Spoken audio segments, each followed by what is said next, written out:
Harsh, you're so fucking annoying. Jesus fuck, dude. This motherfucker, bro. Oh my god.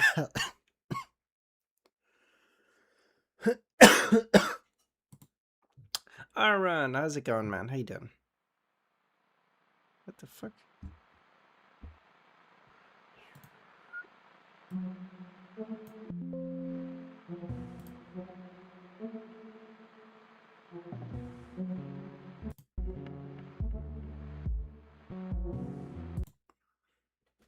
Unknown, how's it going, man? How's it Harsh? I'm doing okay. Feeling a lot better.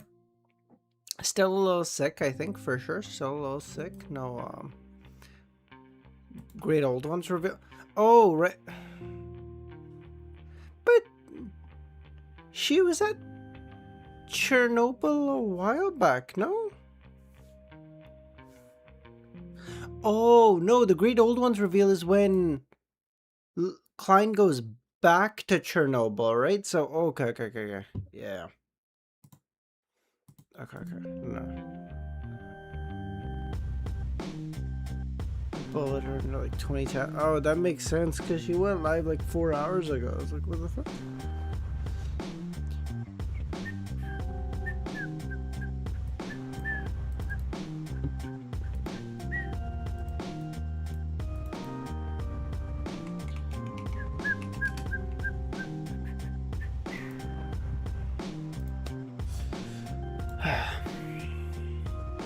How's everyone doing? Hope you guys had a good Friday. It's probably Friday night for you guys. Moving to this live showing. Where the fuck is the moon? Do I know where that? Fuck it. Penis. It's Saturday 4th. Am I making this up? Was it not known, like... I thought you were American. She just got the Great Old One reveal with the moon and the other planets sharing.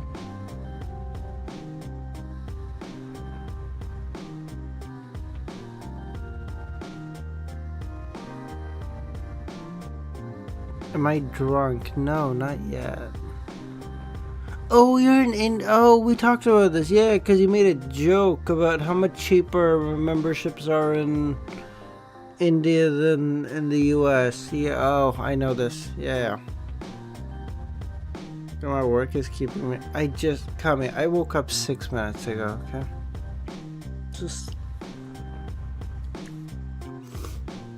I took a nap after work. Chill. On that note, drunk. Good word. Thank you. Cringe! You made me fucking use that word, Kami. Piece of shit. Dog shit. Ugh. Wow. Talkie.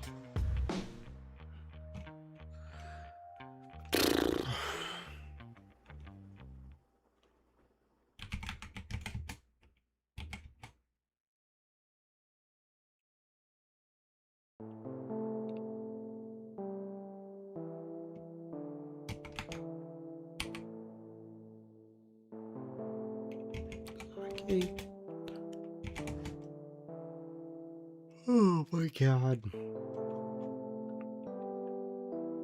I don't know, bro.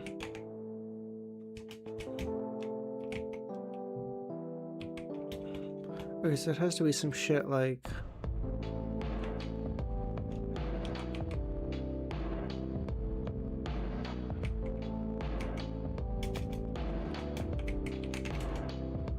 Oh, saved it, boys. Oh, came back from the depths. Oh. We don't lose, boys. Not around here, partner.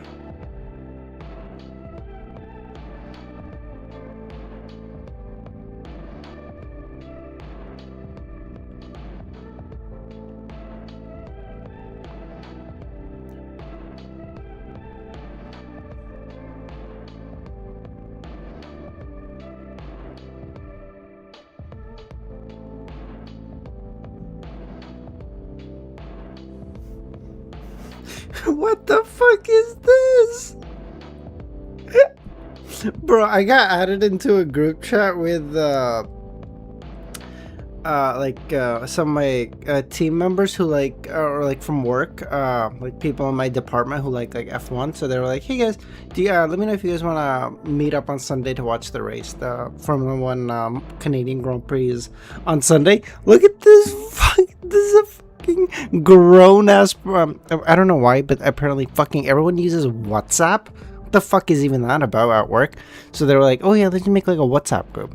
Look at this person's fucking profile pic. This is a fucking grown ass man, okay? Fucking 40-year-old who works in investments. This is not a fucking joke. What the fuck is even that? What the fuck is that?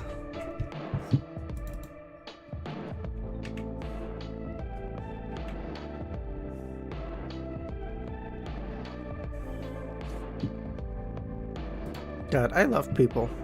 They're so unhinged. That's so peak.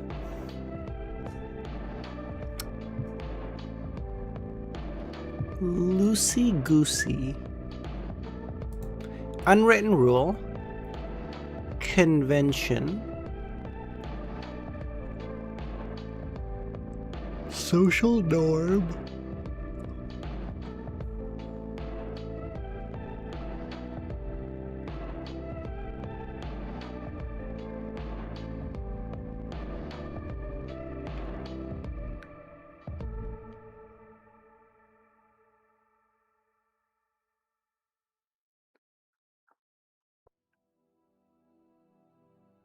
Anyone get the fourth? I don't see it.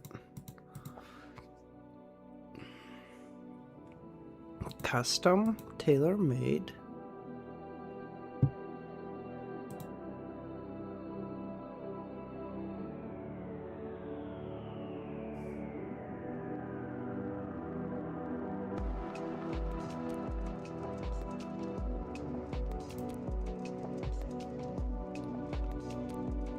Unwritten rule.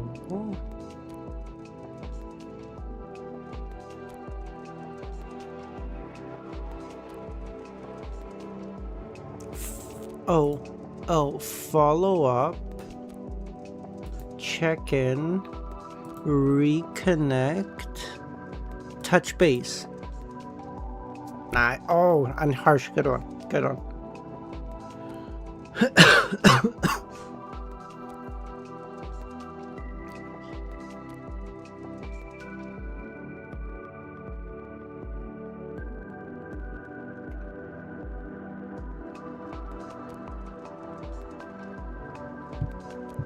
El Nino is like the kids, no?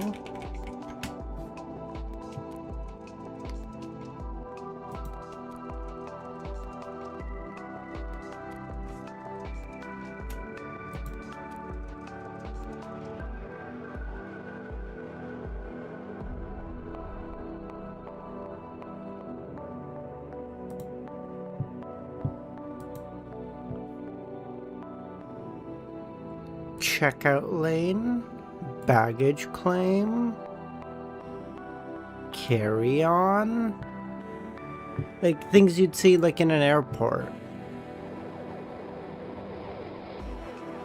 Sushi bar? Why? No, see, that doesn't make any sense.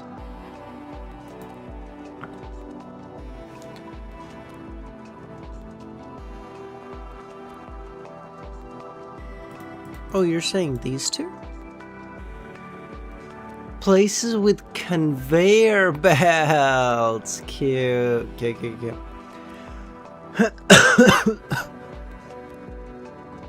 So, societal norm, loosey-goosey, convention, unwritten rule. Fuck.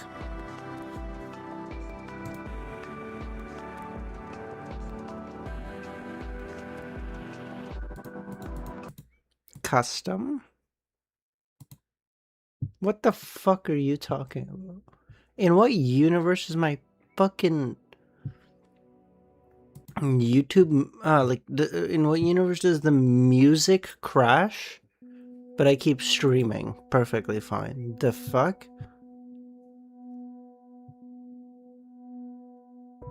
Add custom to unwritten rule, societal norm convention?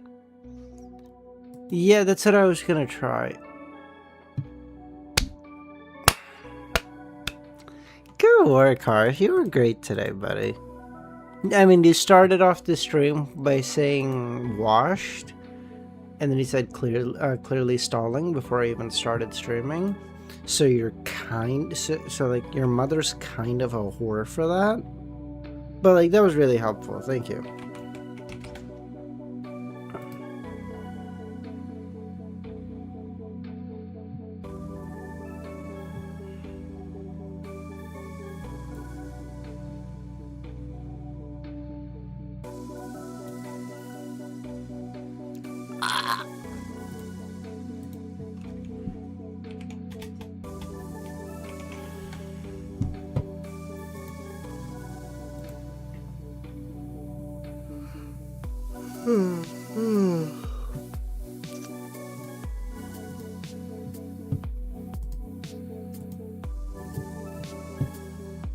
I don't like this music. It's kind of whack. Let's try this.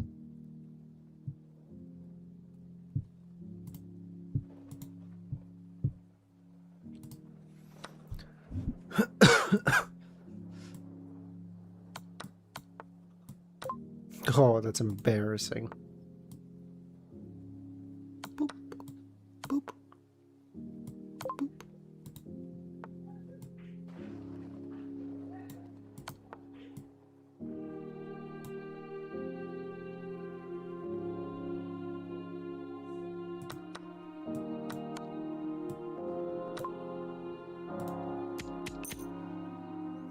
I can go here, and then I can go here, and then it goes here, and then it goes here, and then it goes here, and I take this, and then I take everything he owns. I'll try to do music on a phone. Yeah, you're good, Kevin. You're good. You're good. I appreciate you, buddy. No worries.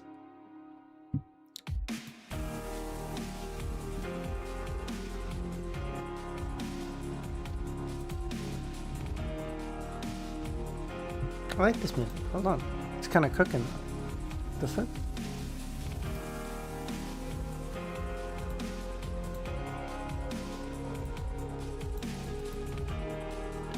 Check.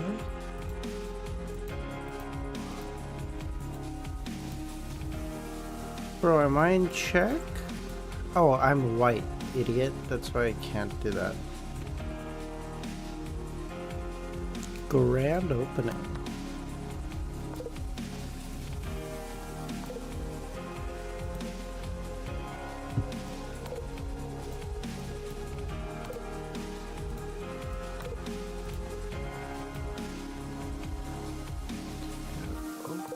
Bitch.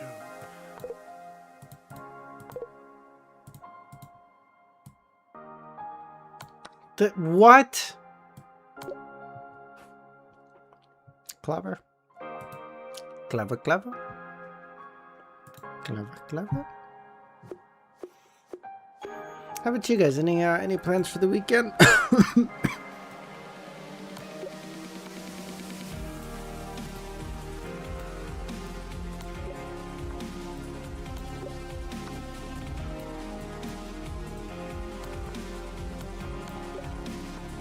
Not much, you got any? So we got some friends coming over. We got some friends coming over on Saturday, so tomorrow. And then like you guys heard, I'm gonna go over to one of my friend's house. Probably not even his house. We're probably just gonna do this at a bar. To watch the Formula 1 race on Sunday. So yeah, that's about it. Nothing too special. But next weekend we're doing a trip, so I'm pretty excited for that too. So it's all good.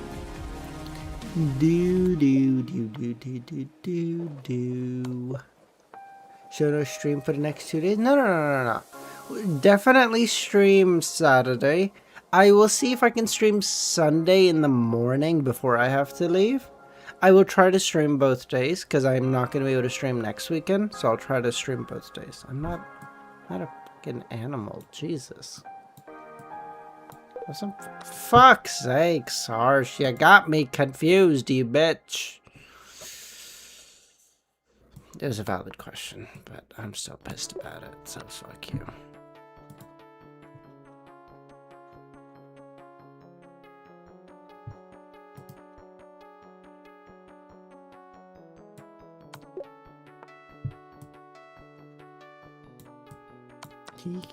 He.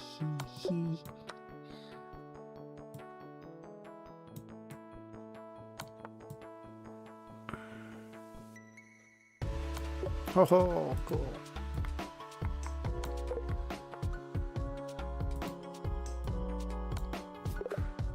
The fuck is wrong with that? Oh, idiot.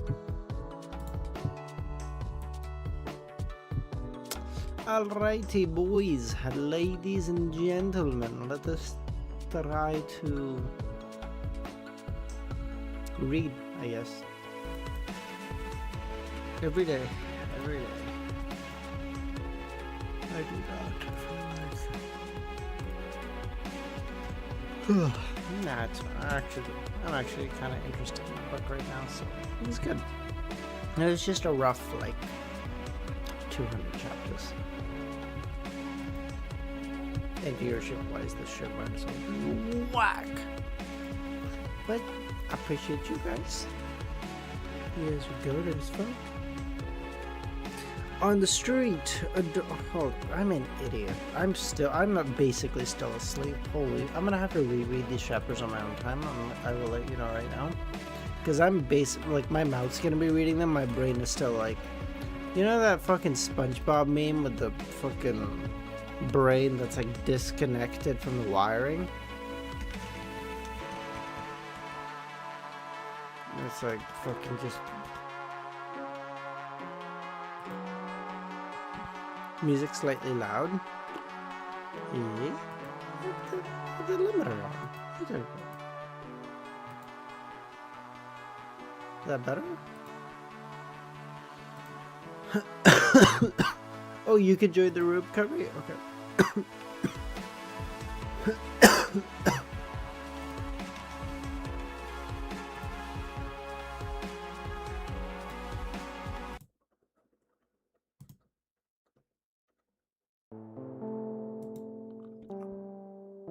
Oh, by the way, did any of you watch the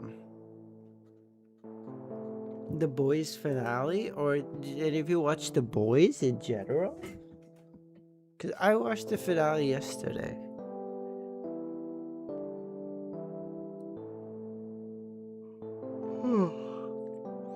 On the street, adorned with the word Chilicasco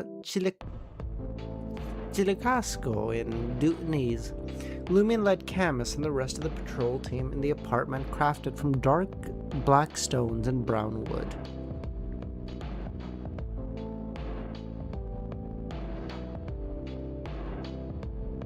What the fuck are we waiting?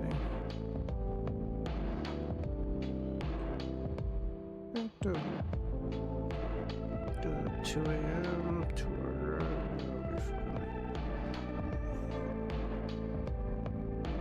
No, you sound really drunk. Yeah, I'm not sure. Just so sleepy, man. Dude, I haven't drank in weeks. I've been a good boy. I haven't drank in weeks. Lumion led Camus and the rest of the patrol team into the apartment crafted from dark black stones and brown wood. The moment he swung open the door to Bram's room, a blend of charred scent and the tang of blood wafted through the air. Corpse fragments laid strewn on the floor, and the walls tainted with a mixture of blood and flesh. Handprints, crimson, searing marks adorned every surface. Camus's eyes widened as if thrust back into the midst of a serial killing. Yet, this was a level of devastation beyond even that. Turning to Lumion, Camus, despite already anticipating the grim answer, inquired, "Where's the person's body?" Lumion gestured towards the scattered remains with a grim smile. "All of them." Camus fell into a momentary silence before signaling his teammates to examine. He had promised to share a portion of the bounty with them, making them witnesses to his merits. Camus hadn't ventured alone, wary that this may be a trap set by Louis Berry and an assassination attempt by the Rose School of Thought, or various other patrol teams, or various other organizations targeting the patrol team. Vigilance was necessary. Approaching the cupboard, Camus fixated his lips on Camus fixated his gaze on lips soaked in preservatives, the tragic fate of the victims replaying in his mind. After a moment of silence, Louis finally spoke. Bram is a member of the Devil family, Andriel. He was instructed by the Rose School of Thought to gather information in Port Pylos and carry out serial murders. His uncle, Devaho, was supposed to be his contact, but they'd never actually met. Instead, he left the information he collected in the study of an empty house on 17 Alex Street. What? Everyone was startled. How does Louis Berry have such detailed knowledge? Camus couldn't help but glance at the corpse pieces, the handprints on the ground, and the various charred marks, his gaze settling on Lumin's face. Lumin responded with a warm smile. Camus and his teammates exchanged glances, refraining from questioning whether Louis had obtained this information through spirit channeling, torture, or if he had discerned Bram's motives from the very start. This intel is crucial, Camus added. We need to secure Bram's weapon. No problem, Lumin replied. Being a pyromaniac, firearms held little appeal for him. Fireballs provided far more potent and rapid fire. Beside the Resurrection Square on Kenya Street on the second floor of the patrol team's building, Camus placed the dossier and related items to Lumion. You could only read and record them. Taking them away and damaging them was not an option. Lumion nodded, taking one of the envelopes, unwinding the threads a few times and carefully opening it. Rather than hastily perusing the contents, he first extracted the dossier, giving it a thorough read. The dense dossier meticulously outlined the identities, origins, possible pathways, sequences, locations, and the scenes, conditions, and the varied speculations. It was clear the patrol team had been diligent in their investigation, especially when new victims kept emerging. Daily operations varied until the serial murders appeared to be ceased, leading to a slacking of efforts. They gradually reduced the frequency of case studies and large-scale visit trips. After 6 months, the investigation reached a standstill. In the final report, the vice captain overseeing the matter concluded, "This is a classic serial murder case, committed by the devil pathway. Though the serial killer seldom targets only 7 individuals, as more victims enhance the ritual's efficacy. This time, all victim beyonders, including mid-sequence beyonders, even with just 7 deaths, they are more favored by devils, pleasing them more than 14 or 20 ordinary people." The main question in this mystic case is that aside from Beyonders, there's no common thread amongst the 7 victims. This sets him apart. We hypothesize that the 7 victims were active Beyonders in West Balam, having had committed some form of killing in the past. It can only be seen as a manifestation of depravity. Lumin read it meticulously, concurring with the theory. This wasn't new information to him. After all, ordinary people were only the 3rd best sacrifice, while creatures with Beyonder characteristics were 2nd. Similar situations arose in a specific act, particularly those requiring feedback, akin to deciphering an angel's conspiracy, allowing Lumin to assimilate a potion more effectively than an ordinary person's intrigue. Having grasped the general understanding of an entire serial murder case, Lumin delved into the information gathering about the 7 Beyonders, synthesizing Anthony's psychological profile of Hisoka, Franca's archetype summary, and her speculations about the actor. Amongst the Beyonders were both men and women, one under Admiral Quararel, while another was a death believer residing in Port Pylos. Foreign adventurers, an Intes Republic spy stationed in Matani, a peripheral member of the Rose School of Thought, or a local clergyman of the God of Steam and Machinery were also amongst the list. Judging by their identities and backgrounds, they seemingly had nothing in common. Yet, for Lumion, who had read with subjective conjecture, subtle details held significance. All 7 victims were young, with the oldest in their early 30s, widely praised for combat talent and outstanding intelligence. Are the targets beyonders who are young, filled with potential, and have already reached a certain level of maturity? Even the two who weren't particularly young bore the label of being famous, powerful, and with limitless potential. Lumen glanced. If Franca were present, she might have noted that it matched the characteristics of the original archetype. Considering the selection criteria, Lumen thought Louis Berry fits Hisoka's fetish. He clicked his tongue and retrieved the items related to the case. Most were the victim's items, but there were also 7th aluminum foils stained with blackish-brown substances that didn't belong to the group. Megami reference? Oh, I was interesting. I was gonna say potential Gon reference.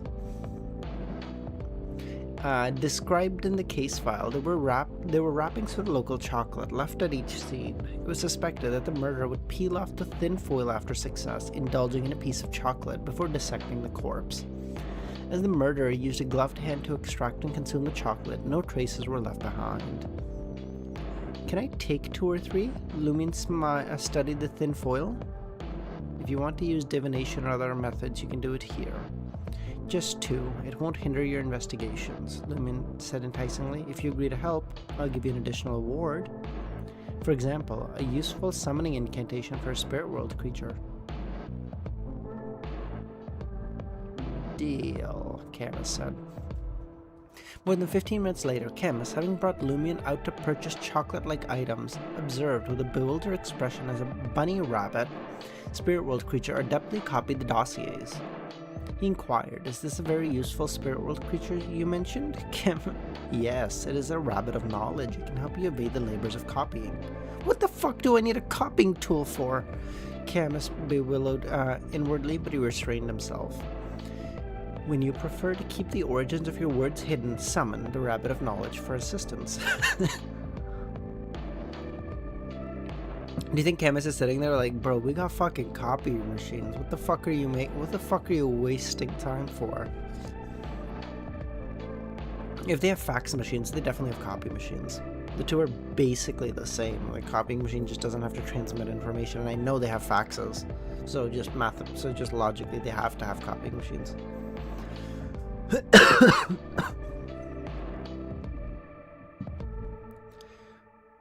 Lumin added, when you prefer to keep the origins of your... I already read this. Moreover, this is a growth-oriented spirit world creature. It evolves based on the knowledge it receives. Of course, it's ideal if you can secure a contract with a specific spirit world creature. Otherwise, each summoned rabbit of knowledge may differ. Growth-oriented? Camus echoed the term. Back at the hotel, Lumin retrieved the 2 old aluminum foils and handed it to Ludwig. Try eating one of these, he suggested. Dude, what a fucking... I knew that's what he was gonna do, but it's so funny to see. Dude, my hair looks so beautiful at this point. What the fuck? Oh my god. I just woke... This is my hair after I woke up. Oh my god. I get why you guys call me bald. You know? If I did not have my hair, I too would wish to have this kind of hair.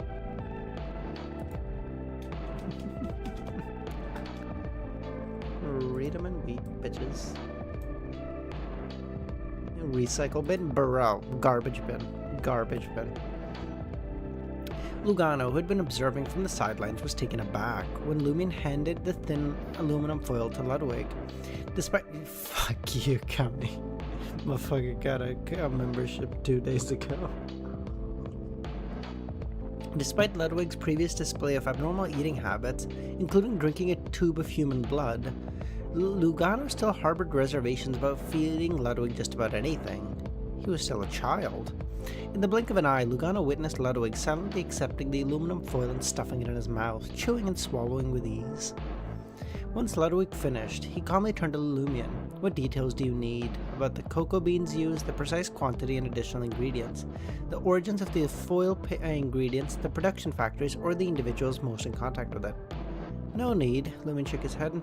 This information couldn't help Hisoka couldn't track down Hisoka. Hisoka touched the aluminum foil while wearing gloves, leaving behind no personal details. Lumin responded, a mix of As Lumen responded, a mix of amusement and surprise washing over him. He can even extract such information from eating? As expected of a monster capable of recovering just by eating. Ludwig seemed to relish the delicacy, remarking, "The residual chocolate has a bit of depravity." Depravity? Could it be that Hisoka carried it for a while, corrupting it? But that doesn't make much sense. Unless one was a demigod, a Beyonder's aura couldn't reach this level. The only possibility was that they were on the brink of losing control, deep in the state of depravity. But such a Beyonder would undoubtedly display various abnormal details. They wouldn't be able to leave the house, step into the world. Could he rely on the human skin Bram mentioned for disguise? Lumen asked, a decadent aura from the devil pathway? Yes, at least a demon's. Demon? Having studied devilology, he knew that sequence 4 of the devil pathway was a demon. If the chocolate slightly tainted with a decadent aura came from a demon, it didn't belong to Hisoka. Oh, thank God. I was thinking fucking Hisoka was a demigod and years ago, and I was like, ain't no fucking way. This guy's having more potential than Klein. Lumen wasn't dismissing that Hisoka's potential to have advanced to a sequence 4. The aluminum foil and the chocolate marks represented the state 4 years ago. Hisoka couldn't have been a demon back then, unless he had become a desire apostle upon transmigration. If that were the case, his targets for the murders would have to be sequence 6s or 5s. Although Beyonders at this level were rarely in Matani, devilology didn't specify that serial murders could only occur in one location. Are you certain? Lumion asked. A demon's decadent aura is completely different to a lower mid-sequence devil, Ludwig replied. Upon hearing this, an image surfaced in Lumen's mind. Hisoka, standing within the walls of spirituality, engaged in a special ritual to establish a connection with a demon. Throughout this process, a few pieces of chocolate wrapped in thin aluminum foil remaining in his pocket. They were slightly tainted by the decadent aura. Yes, when I perform a ritual, I don't remove all my belongings. Should I? As a conspirer, Lumen quickly made a guess and asked, "Can you tell which demon's aura it belongs to?" "I can't absorb subtle information yet. All I know is that the decadent aura belongs to a family called Noise." Noise? One of the 3 devil families? Hisoka's demon belongs to the Noise family? That's weird. How can a demon respond to a ritual remotely? It has to be at a sequence 3 or even an angel level. According to devilology, serial killers can summon projections of abyssal demons because those devils can use the special properties of the abyss to respond, not because they have reached the corresponding level. But the Noise family is a devil family, and hasn't entered the abyss. Lumen concluded by listing 3 possibilities. First, the demon responding to Hisoka was none other than the Noise family angel. Second, it had reached sequence 3 and was located in Port Pylos. Third, the Noise family had a close connection to the abyss. They could borrow its properties to an extent. Lumen pondered for a moment. Any other information? No, Ludwig replied. Lumen handed over the remaining piece of tinfoil. Try our aluminum foil. Try this too. Ludwig didn't hesitate. Popped it in his mouth. There's more to this one. What you got? The foil rested on a table marked by old blood and a splash of coffee. The blood belonged to a deceased male. The spirituality was initially potent, and the coffee was Fermo blend. Upon hearing this, Lumen's mind painted another vivid scene. A piece of chocolate wrapped in foil, nonchalantly laying on the table, soaked in old blood and spilled coffee. They seemed to share an intimate connection for a moment. Then a hand reached out, snapped them, and swiftly pocketed them. Connecting the dots, Lumen asked, "Do you have detailed information on the deceased?" "No, unless I consume the blood directly." The bloodstains likely belonged to one of the victims. Lumen surmised. He pondered whether this information was documented in the case files or elsewhere. Was Hisoka using "no, unless I Huh? Was Hisoka using the bloodstains? Lumin, what, dude? This shit is genuinely fucking reading like, like it was translated by AI. What the fuck is happening?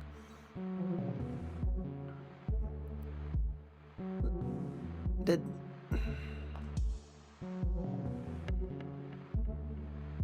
Hisoka use the table as an autopsy platform, or perhaps her altar? Lumin mused inwardly, a tinge of disappointment clouding his thoughts. Nevertheless, he refocused his attention on the Fermo coffee. Does this mean that Hisoka has a penchant for coffee, specifically Fermo blend from the Paz Valley? Paz Valley, nestled in the southern continent, boasted the renowned Fermo coffee, comparable to Venapotter's coffee in the southern continent's own version. It was a luxury enjoyed mainly by the middle class. In Matani, where both East and West Balam produced high-quality coffee beans, such occurrences were rare. The locals had access to a plethora of excellent coffee beans. Those unfit for export were sold at affordable prices. Lugano, now attentive, said, "I've heard that those who frequent Fermo coffee appreciate its bitterness and fragrance, but those who prefer it without sugar are a rare breed." "Well done. If I apprehend the target, I'll give him to you," Lumin smiled at Ludwig. When the time came, Lumin would likely be a sequence 5. Moreover, he wouldn't give Ludwig the characteristic. Lumin could ease his grip on the boy.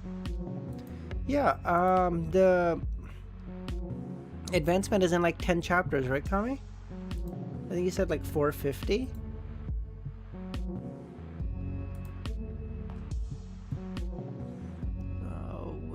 What was that? 645 to 650 was advancement? Something like this? 645 to 650, yeah. Give. The notion sent a chill down Lugano's spine. To others, gifting a Beyonder of the Devil Pathway may relegate the recipient to a life of servitude, becoming an ingredient, but for Ludwig, Lugano shuddered. Ludwig nodded. "Don't you have a good grasp of Dutanese?" Lumin turned to Lugano.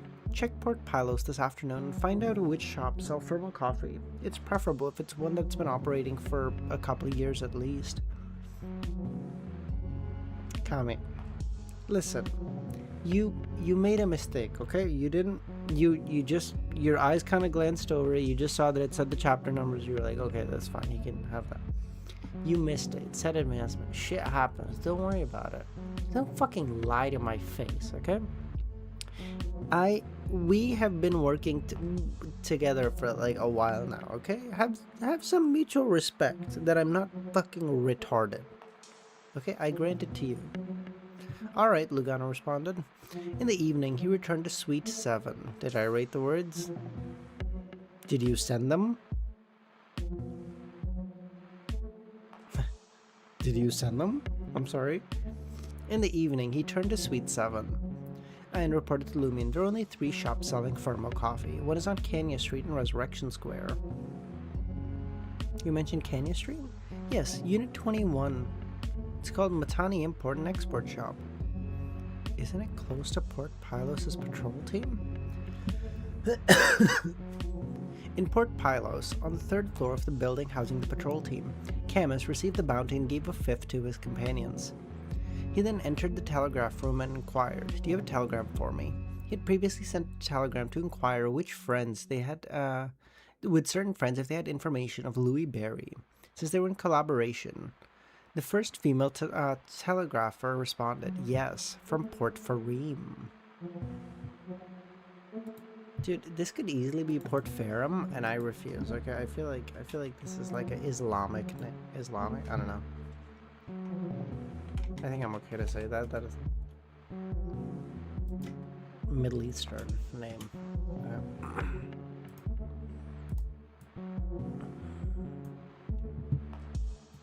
Kami, you're French. You don't have lawyers, man. Je ne sais quoi. We have civil liberties and public defenders that are well funded. Ugh, get fucked. Camus extended his thanks to the telegrapher, retrieving his telegram. Louis Berry in Tijan hailed as the most renowned adventurer in the fog sea of the past 6 months. Bro, he's done one thing. Chill. Okay. So the past 6 months is the half-breed of French? I'm not Quebecois. How dare you? How dare you?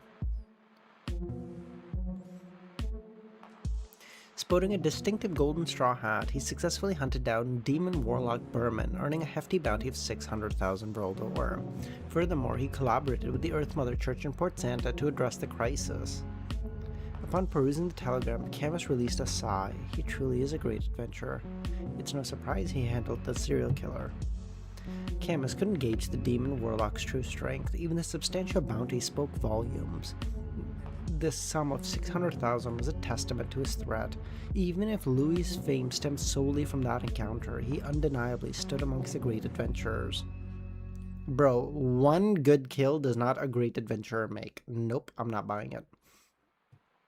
It wasn't lost on Camus that Bram, the perpetrator of numerous murders that had kept the patrol team occupied for nearly 2 weeks, only carried a bounty of 50,000 Vril d'Or. Reflecting on the substantial bounty and the comprehending Louis' generosity, Camus tucked away the telegram and graciously commended the female telegrapher with a flying kiss. Wow, sexual harassment much? Running his fingers through his brown hair, Camus descended to the hall below. The evening descended, and it wasn't his night for duty. He could head home. Out of the blue, Camus's gaze fixed on the handsome Louis Berry. Anything else? Camus approached. I've got something to talk to you about. Realizing that one of the 3 shops that could buy thermal coffee was on the street, Lumin's thought was, could Hisoka be hiding within the patrol team? Is the most dangerous place the safest? After careful consideration, Lumin considered it, but not particularly likely. On the one hand, amongst the Beyonders who were killed, including the Death Believer in Port Pylos, the Rose School of Thought Periphery member, and the spy left behind in Matani by the Intis Republic, were secretive individuals, blending in with ordinary people. Without substantial information, it would be difficult for Hisoka to identify them and target them. This suggested that either Hisoka had a unique ability to discern Beyonders from ordinary people, or possessed a mystical item granting him such insight, or had control over extensive information network. The patrol teams, being intimately familiar with Matani and Port Pylos, might have already detected something with those individuals. Hisoka's membership in the patrol team would explain his ability to uncover them. On the other hand, if Hisoka, a Devil Pathway and Beyonder, had joined the patrol team, suspicions would undoubtedly rise once the serial murders occurred, unless he concealed his true pathway from the beginning. But the patrol team differed from the research society. Hisoka would need to use his abilities frequently, making it difficult to conceal. There was no room for mishaps. It wasn't feasible for him to meticulously prepare before each mission. Even a devil couldn't pull that off. What do you want to discuss? Camus asked. Is this guy scheming to use the morning's bribe to threaten me? The dossier isn't that important. Even if I lose it, it's just a minor punishment. After wearing his hat, Lumin smiled. How about a cup of coffee? Fine, Camus responded. Exiting the patrol team's entrance, Lumin made his way to the Matani import and export shop. In the fading dusk, he spotted Port Pylos' police headquarters diagonally opposite. Numerous individuals clad in dark blue uniforms are moved in and out. What? Could Hisoka not be a member of the patrol team, but a high-ranking police officer? At a certain rank, the police collaborated with official Beyonders to access a wealth of information. If Hisoka held a significant position in the police headquarters, it was possible for him to identify the Beyonders. Additionally, there would be no risk of exposing his pathway during routine missions. On the other hand, it was precisely because the Matani import and export shop offered a variety of coffee beans that Hisoka fell in love with the pure, bitter, fragrant thermal coffee. But this was just one possibility amongst Lumin's speculation. For instance, Hisoka, a bold and self-assured individual, may have visited Kenya Street specifically to buy the coffee, relishing the impotence and the frustration of the patrol team. Alternatively, Hisoka might not even be a Beyonder of the Devil Pathway, but simply possess the corresponding sealed artifact. There was also a chance that LEMMiNO was mistaken and Hisoka was not linked to the serial murders in the first place. With these thoughts racing through his mind, LEMMiNO contained his excitement as he entered the coffee shop. They reached the section with the various coffee beans and secured a seat.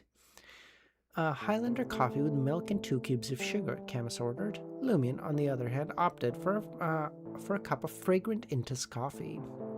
Judging by the name, are you Phenopotarian? LEMMiNO asked.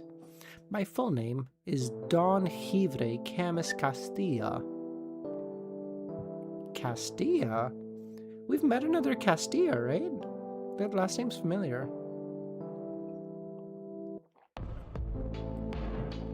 I have the Nile flowing down my back. Fuck this chair. The fuck?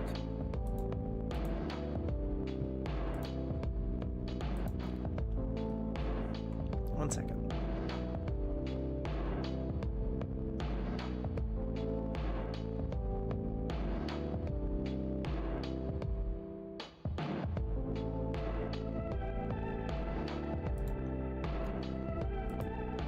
Royal family of Phenopottar? Ah, so you're a noble lord, LEMMiNO chuckled. The name Castilla belonged to the royal family of the Phenopottar kingdom, and Don signified honorable. If I were truly a nobleman, why would I join a local patrol team? Our branch has long dwindled, but I can't deny that this name and the Don prefix have provided me with quite an advantage. I received a position upon reaching adulthood, but receiving a Sequence 9 Beyonder status, but my advancements were my own efforts. Accepting my bribe as part of your efforts, LEMMiNO thought. He glanced at the coffee cups. Don't you want to try some other coffees? Is Highlander coffee your only choice? Camus raised the cup. I'm accustomed to its taste. LEMMiNO removed his hat and took a sip. Fair enough. Just like how I can never acclimate to Fermo coffee. It's too bitter, even with regular sugar, and too cloying with too much. Some people appreciate its bitterness, though. Yes, some even drink Fermo coffee without sugar.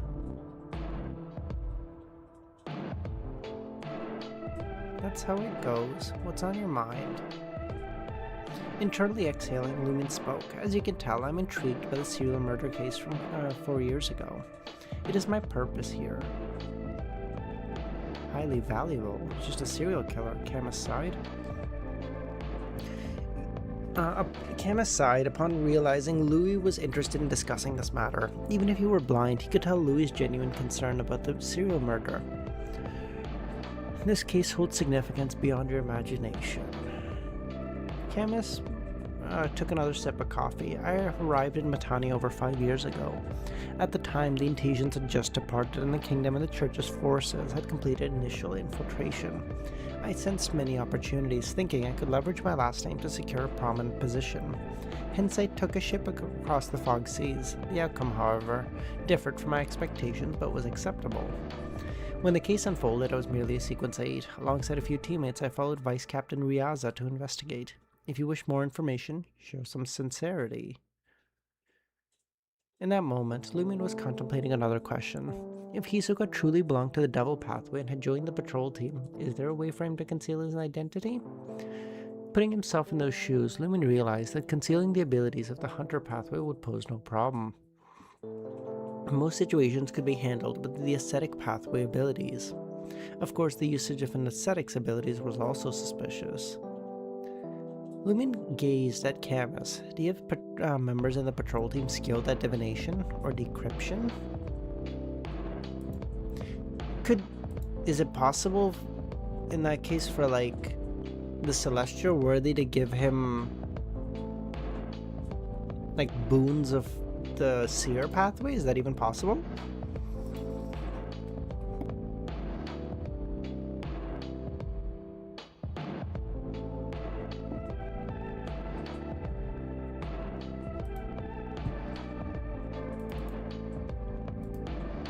Oh, that is possible. Oh, that's cool.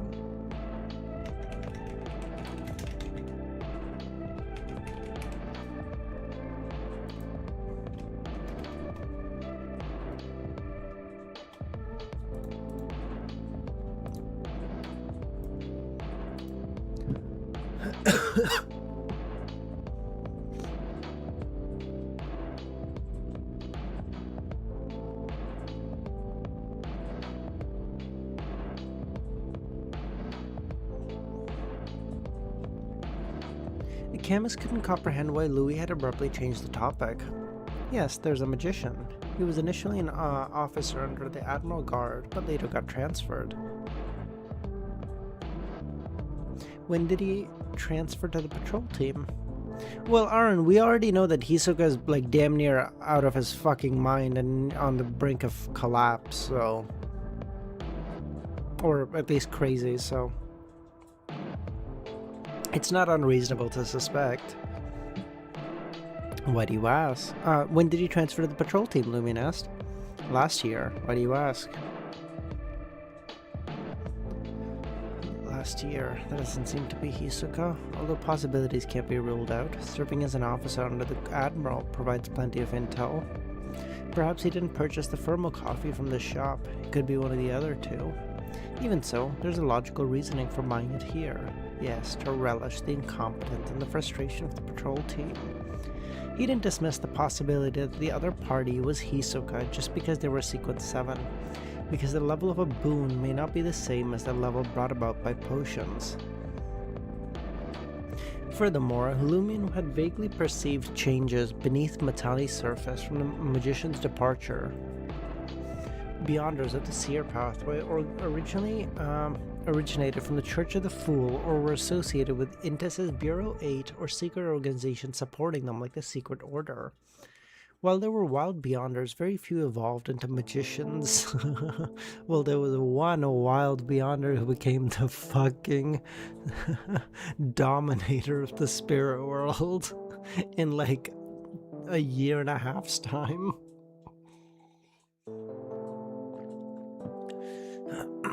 Coupled with Matani's history as an Intis colony, Lumin reasonably deduced that the magician had close ties to the Intis Republic. He retained the magicians and the guards to maintain a specific connection with Intis and handled the new Phaenopoda kingdom. The magician's departure from the guard last year might indicate the Admiral had truly gauged the Phaenopoda kingdom's stance after years of collaboration. 3 years? 3? Really?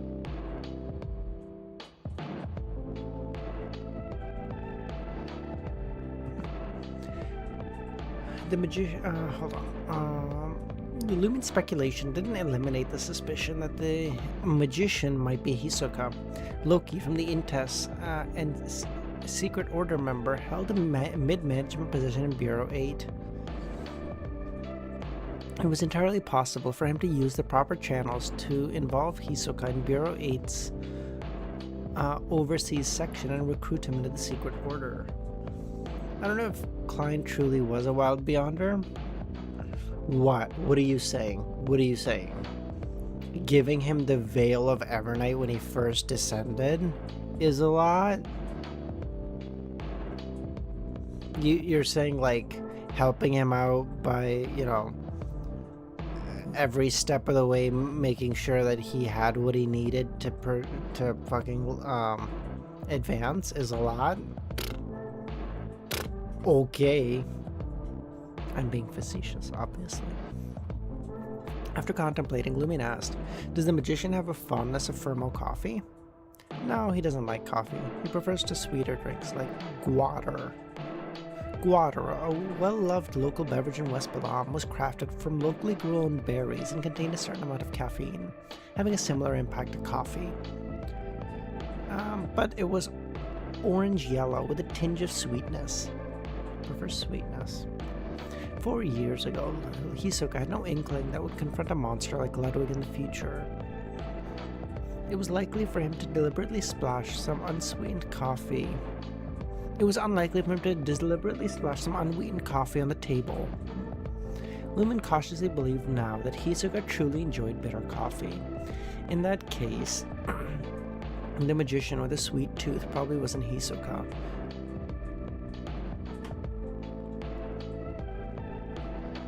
Unless he meticulously maintained the traits of each identity, playing the role of a magician who relished drinking water. But he wasn't an actor who needed to perform every aspect of his daily life. Moreover, he had no reason to digest faceless. Actor. Lumine's heart skipped a beat. If Hisoka is a beyonder of the devil pathway, apart from his belief in the celestial worthy, he may also be influenced by the mother tree of desire.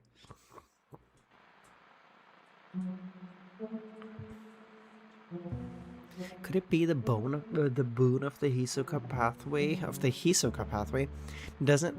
Hisoka's pathway doesn't come from one of the celestial worthies pathways, but rather from the mother tree of desire? The current celestial worthy desires the invasion of the evil gods into the barrier. It's not impossible for him to collaborate with the mother tree of desire. With a fresh train of good lord. With a fresh train of thought, Lumin observed the now silent Camus. Any beyonders from the prisoner pathway? He had long suspected that the mother tree of desire was at the pinnacle of the criminal, prisoner, and Scrooge pathways.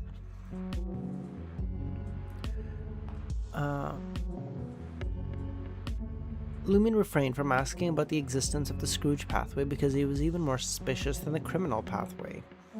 It was akin to a thief being apprehended by the police and asking, "I clearly disguised myself and left no trace, how did you find me?" Only to receive, "This isn't Trier. No normal person would disguise themselves as a turkey and hide in an alley." What the fuck? Do you think there's a spy from the Rose School of Thought and patrol team? Camus believed Louis was casually raising the issue. No, definitely not. He adheres to temperance and doesn't indulge at all. In other words, there is. Yes, a Sequence 6 zombie. Don't tell me who he is, what he looks like, or his characteristics. Answer a few questions. What questions? When did he join the patrol team? Half a year after me. You arrived in Matani over 5 years ago and joined the team shortly after. Half a year later means the prisoner was already on the patrol team when the serial murders happened. Did he face a catastrophe in the past and nearly died? No. Or, I don't know. Does he like formal coffee? Yes, he adores it, and is the type who doesn't add sugar. Is there an issue with the one enjoying formal coffee? Does the culprit of the murders have a taste for that coffee too? There are very few places in Port Pylos that can get that coffee. This is one of them. Even cafes selling formal coffee procure the beans from here. Are you suspecting that the murderer from 4 years ago is on the patrol team? Quite clever, Lumin inwardly praised.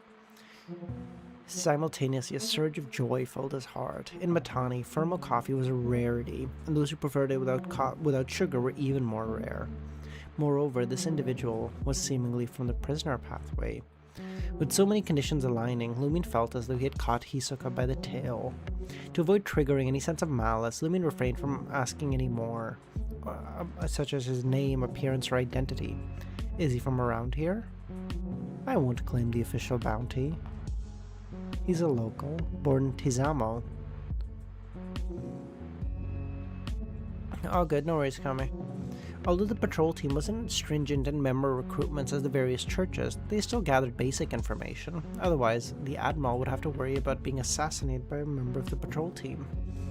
Tizamo, the location of one of Hisoka's pranks. It fits! Lumin controlled himself. Unfortunately, that doesn't seem to be the target. This was to prevent Camus from investigating. Alright, Camus shrugged. How did you find out that the murderer from 4 years ago liked formal coffee? I was already aware of such a person before starting the investigation, Lumin replied. He chose not to disclose his information source.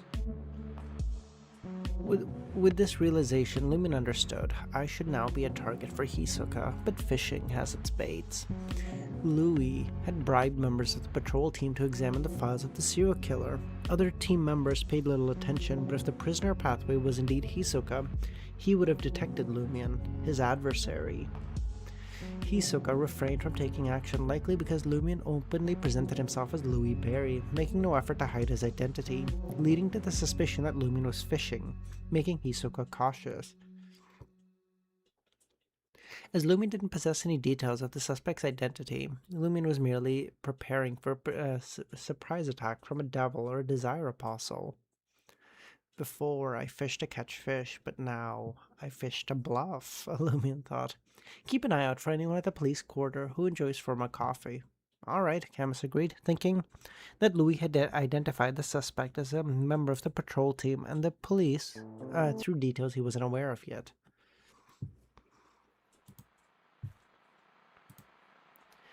After finishing the remaining coffee and settling the bill, Lumion donned his straw hat and maintained a smile, leaving the shop, passing by Port Pilos' police headquarters, deliberately casting a few glances. Oh, are you guys? Oh, they're gonna fight sometime in the next 5 or 6 chapters. Lumin's gonna kill him as part of the conspiracy that he drew up to draw him in. He's gonna finish digesting his potion. Killing him will serve as the ritual for this Reaper potion, and then he'll take it. Thank you, Kami. Oh, you gave me such a good fucking timeline, bro. I like this. Can you tell me this shit all the time? Just like DM it to me. I won't put you on blast. Oh, but that's so peak. Thank you. Okay.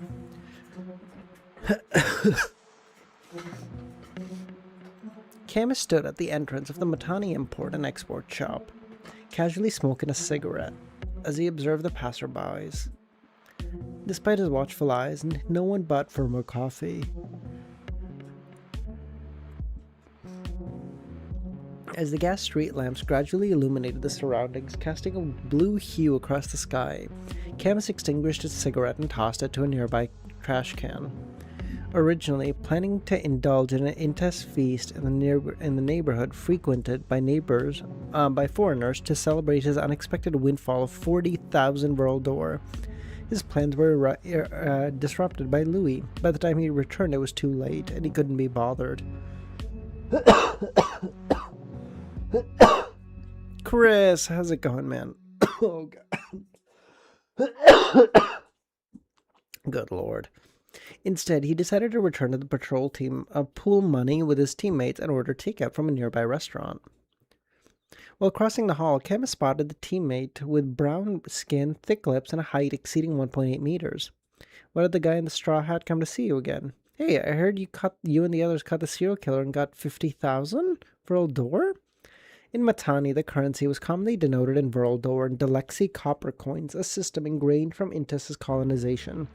Despite the Admiral's control, there were no significant changes in this aspect. The only difference was the partnership with the Phaenopotter Kingdom's bank that facilitated the free exchange of Vril d'or and gold reso. If he were one of the two teammates, either the magician or the zombie whom Louis asked about, Camus would be on high alert, but the person standing in front of him was So, a Sequence 8 pugilist from the warrior pathway. Missing stable connection and not having to use my... I cannot even use certain apps. That sucks. Oh, you're probably using the hotel Wi-Fi, right? Which is like super restrictive or whatever. That sucks, dude.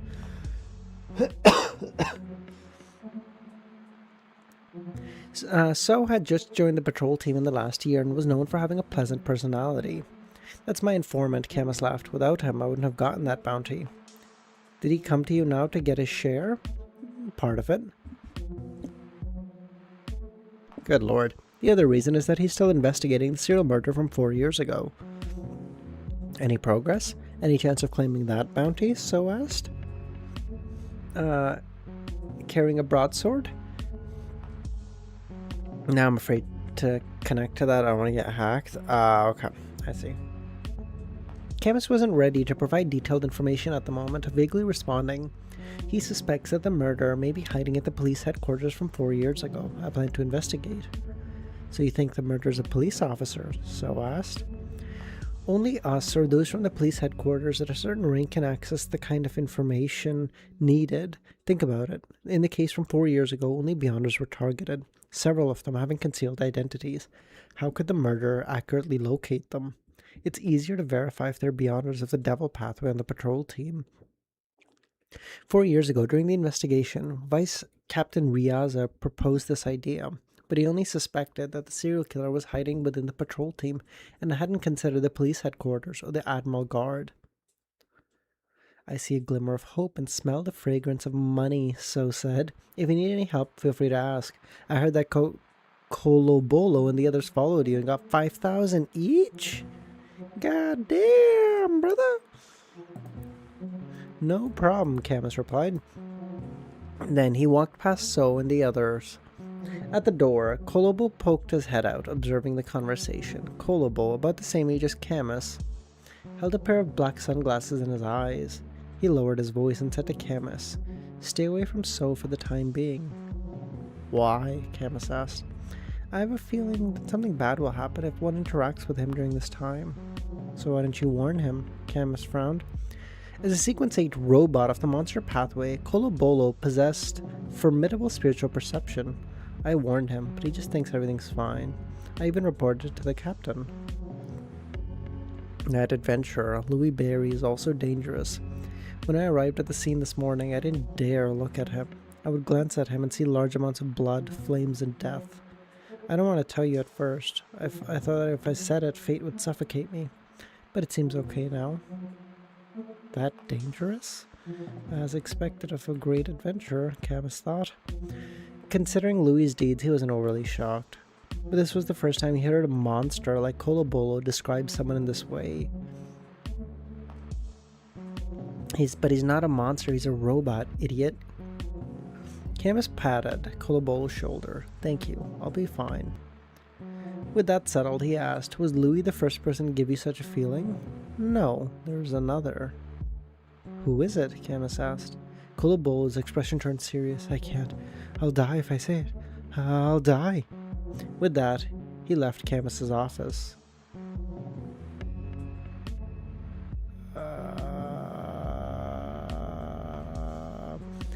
You skinny bitch. Kinda like the volume 1. Oh, no. A demisol. Hey. Bro, I really thought that guy was gonna come back. I kept thinking he was gonna be somehow important.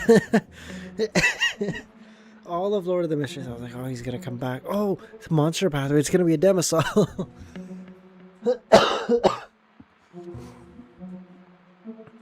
Upon returning to Hotel Orella, Lumion headed straight for his room. In the subterranean suite, even the scorching season and refreshing coolness lingered in the air. On his desk, a neatly folded letter awaited him. Madam Magician. Excellent, you have an understanding of yourself, Lumion began reading. The Rose School of Thought and Numinous Episcopate will be managed by dedicated personnel. No need for you to take the risks. Concentrate on dealing with Hisoka.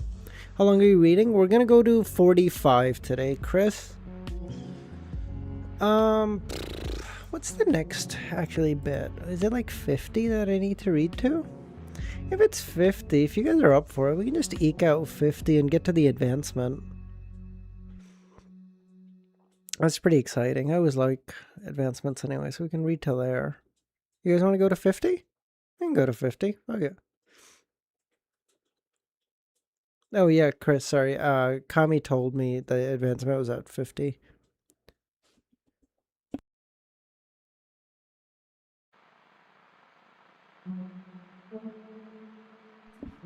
Ah, yes, thank you. Yeah, he was the one who told me the advancement was at 50. Thank you, Chris. I appreciate you, dude. Yeah, it's fine. It's fine. Listen, I pressured him. Okay, he gave in. Thank you. Upon returning to the hotel, the Rose School of no need for you to take the risk. Concentrate on dealing with Hisoka. If they request your help, you may cooperate. The Beyonder characteristic left behind by the Rose School of Thought, especially those of the Devil and Prisoner pathway, come with a certain level of corruption. It is advisable not to sell them or randomly seek out an artisan to craft items. If you need to, sell them to me or let me find an artisan. Keeping them in the traveler bag is fine, compared to the Shadow Branch boxing gloves and Mr. Fool's seal. They're as weak as an ordinary What? As a newborn baby to you. I'm a retarded. Hold on. Relieved by the response, Lumi took a breath and activated the mark on his shoulder, vanishing from the room. after a while materializing on a bell tower on Avenue de Boulevard in Trier. It's not that much of it. Yeah, exactly, it's fine. Gazing at the luxurious Champs Elysees in the distance and the already lit lamps, Lumion couldn't hold back any longer. He needed to carefully consider the information he had just obtained. With the Berserk Sea, the Phaenopoda Kingdom, and half of the Intas Republic, Lumion could devise a plan to hunt Hisoka without worrying. Perhaps only an angel could sense over such a distance. Although Lumion lacked specific information and had no concrete plan, cautious was needed. Relying on his ascetic trait, he endured, putting aside the thoughts of the corresponding matter. Only when far away from Port Pylos did he carefully consider the details. After an indeterminate amount of time, he vanished from the bell tower. The pendulum had struck 7 p.m. The next morning, upon entering the hall, Camus spotted Louis, adorned in a golden straw hat, seated on a sofa in the reception area. Why is he here again? Recalling Colobolo's warning, Camus frowned. What can I do for you? I need some information, but it won't be from you. Find a reliable teammate who isn't privy to our discussion yesterday. Meet me in the import-export shop. I'll offer 5,000 World d'Or. Quite generous. Is he trying to avoid a devil's danger premonition? Agreed. Bye, Harsh. Appreciate you popping by, buddy. Heading to the office area, Lumen rose and departed, making his way to the Matani import and export shop. Soon, a man sat opposite Lumion. The man, with dark hair and a relatively thin build, was a member of the patrol team. Hi, I am Colobolo. Camus mentioned a chance to get 5,000 World d'Or? Amused, Lumion observed him, taking out a pen and paper, counting out 5,000 World d'Or and slid them over.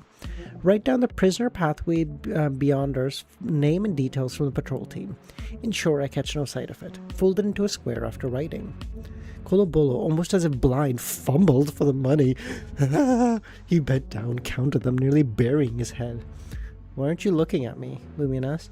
I fear I may go blind. Can you see something you shouldn't? From the monster pathway.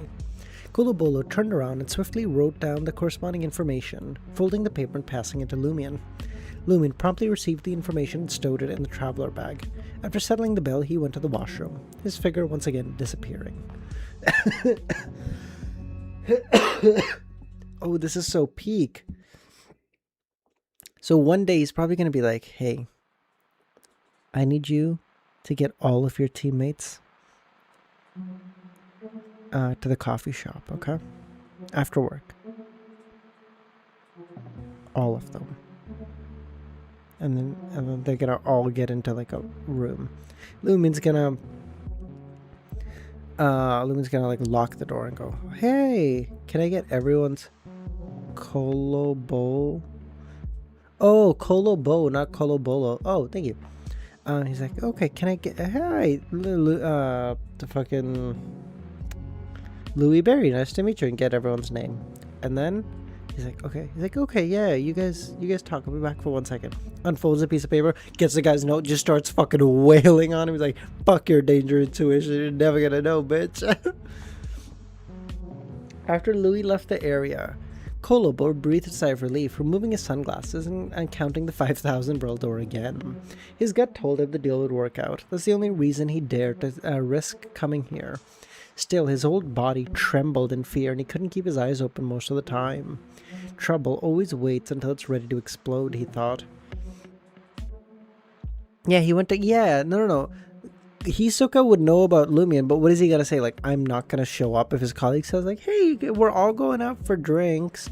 Everyone insisted, like, come on, you're coming too. Come on. He's gonna go, no, I'm not coming.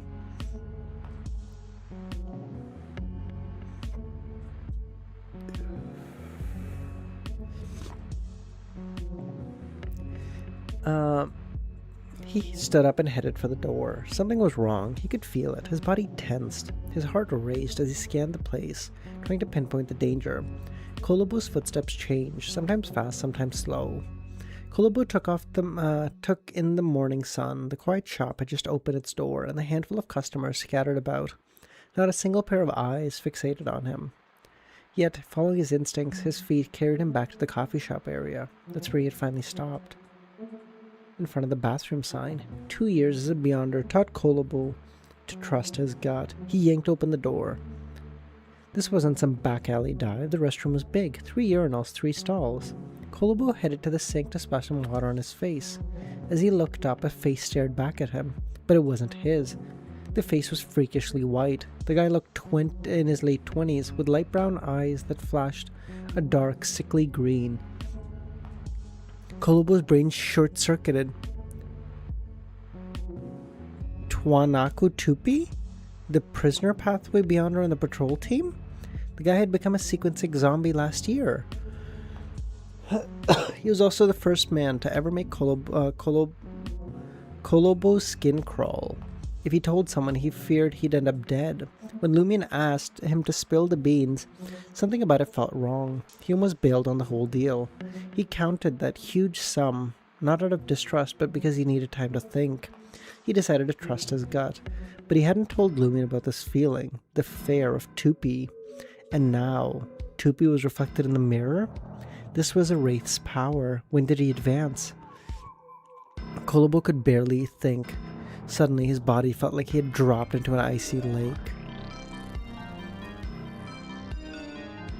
Tuan's face in the mirror vanished. Kolobo could barely move. An icy coldness gripped him, the kind that chilled you to the bone. It wasn't his own hands that were moving. They lifted without him wanting to. A voice drifted through his ears. Looks like my cover is blown. You were actually asked to provide my information. I'll get out of here, but I'm leaving 2 gifts for Lumion Lee. What does that even mean? What gift? Who the fuck is Lumion? Kolobo thought. Then with a jolt, he realized what gift he was talking about. Tupi was gonna kill him and leave the gift, his body. But he said 2 gifts. What's the other? In the building of the patrol team, Camus sipped his coffee and read the West Balam Telegraph, contemplating the deal between Kolobo and Louis. If successful as an intermediary, he would receive 20%. A gentle knock echoed on Camus's door. Please, come in. The not particularly young Camus had plenty of experience leading one of the patrol team's operations. If there was a vacancy for vice captain, his only competition would be Kupi of the prisoner pathway, or Tupi of the prisoner pathway. The southern continent was a chaotic place, especially in the area torn between multiple factions. When dealing with the Rose School of Thought, the numinous episcopate, adventurers, spies, or missionaries, danger lurked at every corner. Some would take the initiative to assassinate patrol team members, while others would rebel and escape. Meticulously planning was not uncommon, and even the patrol team members found themselves as easy targets. Encountering more attacks had its advantages. Victorious confrontations yielded valuable items and Beyonder-related ingredients. Many on the patrol team's advancement formulas and potions were acquired in such situations. Compared to cities of similar size in the northern continent, Port Pylos had an even greater number of official Beyonders, especially mid-sequencers. But they often lacked higher levels of power or the corresponding sealed artifacts. Camus found himself in a tight spot financially due to his rapid advancement. Arriving in Matani as a Sequence 9, he swiftly climbed to Sequence 7 just to see her in just 5 years. His goal was to advance to Sequence 6 and become a judge, and had recently been gathering the funds to purchase the materials. If the opportunity to become a vice captain arose, the patrol team would certainly contribute resources to aid. Spoils of war weren't suitable for him. Sometimes he needed to trade with teammates or sell them to the patrol team for money. He patiently waited for the potion formula and Beyonder ingredient for his pathway to open. The patrol team, being relatively new, hadn't accumulated substantial reserves. Camus needed to find a way to purchase practical mystical items, replenish charms, potions, and other items to stay prepared. In such situations, money was scarce. Chaos was a path to hell, but also a ladder to the top. Where the fuck have I heard this? There was a similar line in like a movie or a TV show talking about how chaos is a ladder. Oh, it's Game of Thrones. Chaos is a ladder. Fucking Littlefinger. Pugilist So entered. Bajimo, dude, you're so fucking on point. What the fuck? Oh, so good. What the fuck? Brilliant, dude. So entered. Approaching Camus. Have you seen Kolobo? I need to talk to him. He went to the import shop to buy some coffee. Then I'll wait for him to return. What's up? Camus asked. There's an investigation we would like to involve him in. Maybe he can find something the others can't. You bastard, aren't you afraid about him getting hurt? Camus replied with amusement. At that moment, So withdrew his right hand from his trouser pocket, holding a poker card, flickering with a golden gleam. The card portraying a grayish-white clown, hurling the card at Camus's head. Oh, Tupi is controlling So to kill him, to kill Camus, so that Louis Berry would get into a shit ton of trouble, because it'd be like, Louis talked to two fucking members and they're both dead. That guy's a bitch. In the men's bathroom of the import shop. Or there's two of them? Maybe. So I guess could be, but So seems like a good guy. I'm getting a radiant feeling from him. He's of the sun pathway. Or the warrior pathway. He wouldn't do that. Kolobo caught his reflection in the mirror. His skin had turned to sickly green and his hands were locked around his own neck, the pressure making his bones crack. Tupi was staring back at him. Kolobo wanted to scream, but nothing came out. He wanted to run, but his legs wouldn't move. It was like his body wasn't his own anymore. A choked sound finally escaped his throat, too quiet for anyone to hear. Fear and despair tightened. Then Kolobo's fingers slipped. A figure emerged from the shadows. LEMMiNO. A flicker of surprise. Kami, the fucking music timing is so good. Dude, you are... love you, dude. A flicker of surprise across his face and understanding. He held a black bone flute to his lips. A hum resonated, symphony of hatred. Why did I only sense malice now? Just as this thought crossed Tupi's mind, his murderous intent exploded. Silently, a figure peeled away from Kolo's body. It was Tupi. His light brown skin gone deathly pale. Blood vessels bulged in his eyes. The symphony of hatred tore into Kolobo. Already weak with fear, his heart almost stopped. He crumpled. LEMMiNO stopped the melody, holding back the flute. He slid into the shadows and under the vent. A moment later, he reappeared behind Tupi, who was practically vibrating with murderous intent. I'm gonna get to kill someone today. LEMMiNO lifted the flute and took a breath. Finally, you're here. Bro, you guys are such dickheads. You wanted me to stop here?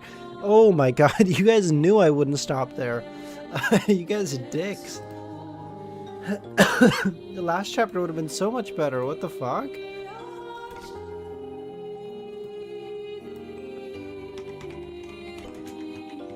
Oh, yeah. Fucking you did this on purpose, Chris. I know it. Ah. LEMMiNO is also twirling his head. Yeah, exactly. I know you will. Oh, you're such a piece of shit.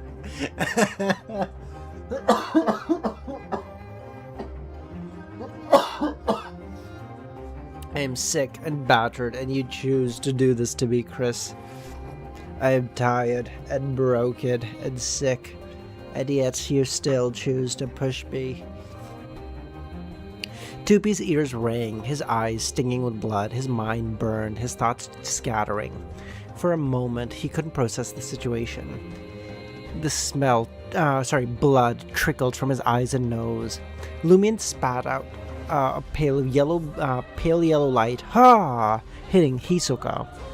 Tupi's eyes slammed shut and he collapsed. Before he hit the ground, LEMMiNO jabbed the symphony of hatred into his neck. It is done with love and admiration. Love you too, buddy. Instantly, the bathroom dissolved into a vast, muddy expanse of darkness. Arms bursting up. Some were stripped of skin, all raw muscle and glistening, others twistly and ghostly pale, some bearing bulging eyes. The grotesque limbs tore at Lumion and Tupi. This was Tupi's spell, a death-type enchantment called Vengeful Wraith's Entanglement, meant to summon a horde of undead. But as a mid-sequence Beyonder of the Devil pathway, his power twisted the spell into something new. The Fallen Abyss. He could alter the space in advance, allowing the undead to lurk beneath the surface. Anyone unfortunate enough to step inside would be grabbed by unseen arms and dragged to the depths. The Abyss would weaken its victims, the icy touch of the undead stealing their strength. If they were pulled under, they'd be corrupted and lost. Tupi had cast the spell before targeting Kolobo. He hadn't wanted any nosy employees or customers to stumble onto the scene, but it turned out to be a lucky break. Lumion's attack with a symphony of hatred stopped. Countless arms wrapped around his ankles, calves, hips, and torsos. A wave of icy stiffness washing over him. It was the same for Tupi. With the Wraith and Desire Apostle unconscious, the Fallen Abyss slipped from his control, leaving him vulnerable, his limp body seized by the arms. Nearby Kolobo, badly injured, was pulled into the muddy, pitch-black depths. Flames exploded around from Lumion's body. The flames roared, scorching most of the arms into retreat. Still, some remained unaffected. A creeping coldness numbed Lumion. Before he could have simply lunged forward, thrusting the black bone blade to the enemy's neck, but now, the target he now believed was Hisoka was about to vanish. Tupi slammed into the ground, the impact juddering him awake. The spell of Harump's grip had faded. His toughest moment was behind him. Lumion lowered his head. Humph! Twin beams of light shot out again. Lumion retracted his fingers slipping into his traveler bag. The beams missed their marks, but horrifying. The bloody arm sprouted from the ground, a gruesome forest that blocked Tupi's path. With a flash of awareness, Tupi seized the control of the fallen abyssal spell, shielding himself. The arms, hit by the spell of Harump, softened, sinking into the void. Tupi took his chance, his body twisting, morphing into a dark, oozing malevolence. Silently, Tupi transformed into an illusory, viscous, foul black liquid merging with the abyss and vanishing. The arms, unfazed by the flames, clung to Lumion. Lumion's hands flew to the traveler bag, pulling out a suit of gleaming armor. Pride armor. Evil, writhing arms erupted from the illusory abyss. Guided by the spell, they lunged for the pride armor. The armor struck back with a broadsword made of pure light, blinding, holy light flooding the washroom. You see, Tupi? You're taking such a nasty shit in the washroom. We have to get the fucking sun to purify this fucking washroom after you're done, okay? I need you to do this at home. You can't shit in the employee bathroom with such viscosity that it fucking just turns the entire fucking bathroom into a black hole. We can't do this. The janitors don't get paid enough for this.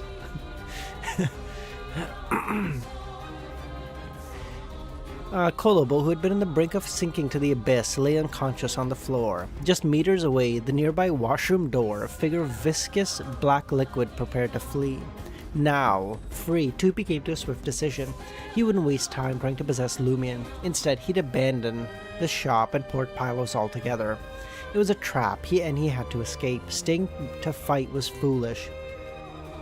Peter struck? I think Hey There is watching the start of the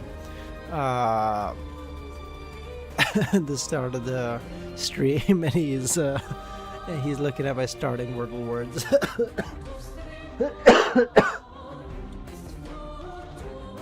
Tupi was glad he had chosen to give Lumion those gifts. He'd even divided his favorite mystical item to do it. The patrol team should be in chaos by now. The distraction would give him a chance to escape. Before, Tupi hadn't been focused on killing Camus. His priority was taking out Kolobolo and escaping. Hey there. Yeah, as soon as I saw you type that, I went, oh, he's watching the Wordle piece. He's behind, bro. His priority was taking out Kolobol and escaping. If everything went okay, there shouldn't be a problem for either side. Any chaos created by Camus's death would be a bonus, distracting the enemy. He'd send the extra gift as a precaution. In Camus's office, a poker card shimmered with metallic light as it hurled to him. Coffee was the last thing on his mind. He dove under his desk, planning to send the table flying. The Joker-faced card soared over Camus's head. Just then, as if it had a mind of its own, it swerved and plunged down. It seemed to melt right within him, vanishing. So's grin was stretched wider. He strode to the desk, yanking the broadsword from his back. It was locked in too. I will have you know, hey there, I assume you're watching the news stream now, or like the live now. I got it. Okay, I got the Wordle. I got 2 fucking nothing burgers from our first 2 guesses and still got it.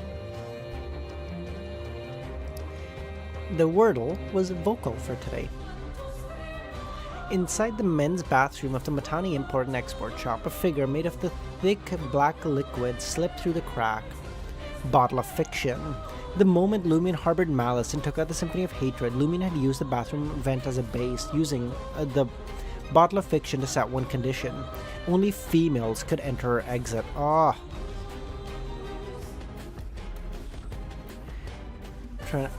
Aaron, you're a bitch, bro. You can go watch it. It's live. I'm not gonna have you fucking doubt me on this. The black liquid spread towards the vent, dodging the white beams from Lumion. Tupi was done with dodging. His body swelled and warped, transforming into a giant. The monster's skin turned a dull, dark shade, and a pair of curved goat horns, marked with strange patterns, sprouted from his head. Colossal bat wings wreathed in blue and crimson flames. Double transformation. The signature power for Sequence 6. Lumion knew his target. The one he thought was Hisoka was on high alert, bracing to dodge the spell of Harumph. He stopped using it. He decided against the Symphony of Hatred too. Before, his enemy had been fueled by bloodlust in his murderous attempt on Kolobo, a perfect trigger. Now there was focus. With no guarantee of the Symphony of Hatred or that it wouldn't backfire, Lumion wasn't taking that chance. Instead, a crimson spear sparked into existence, hurling it at Hisoka.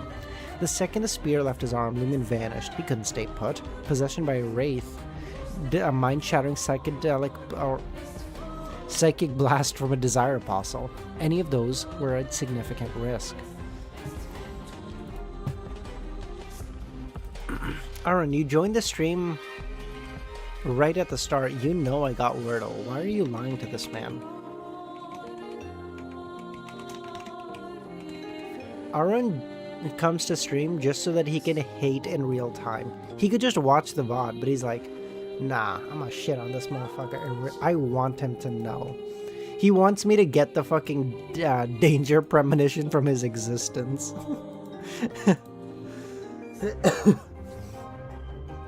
In the face of the... you know what? Give me 1 sec. I'm just going to get some water really quick because I know there won't be any good time to leave after now. This is not a good time, obviously. I'll be back in literally 1 second. Okay? It's like in the other room. Give me 1 second.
No, Kami. Literally, you're the only regular here. Nah, I'm just kidding. Chris, I'm doing that too.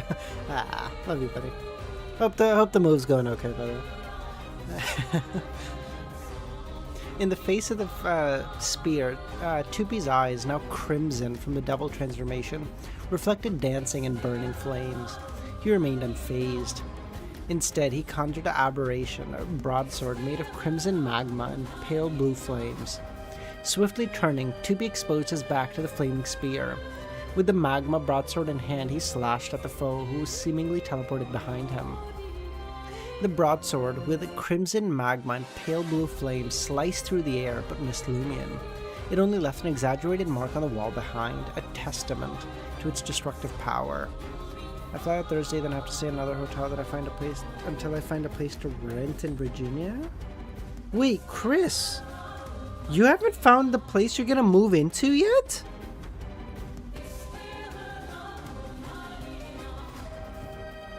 Had it not been for the bottle of fiction's protection, the bathroom wall would have been split in half.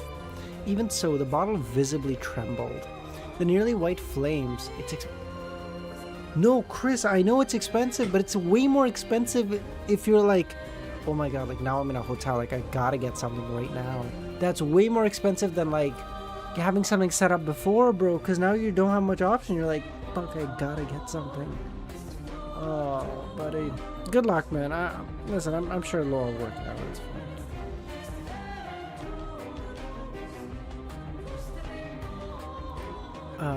The nearly white flaming spear also struck Tupi's back, piercing a little before being halted by the elastic dark skin and sturdy flesh.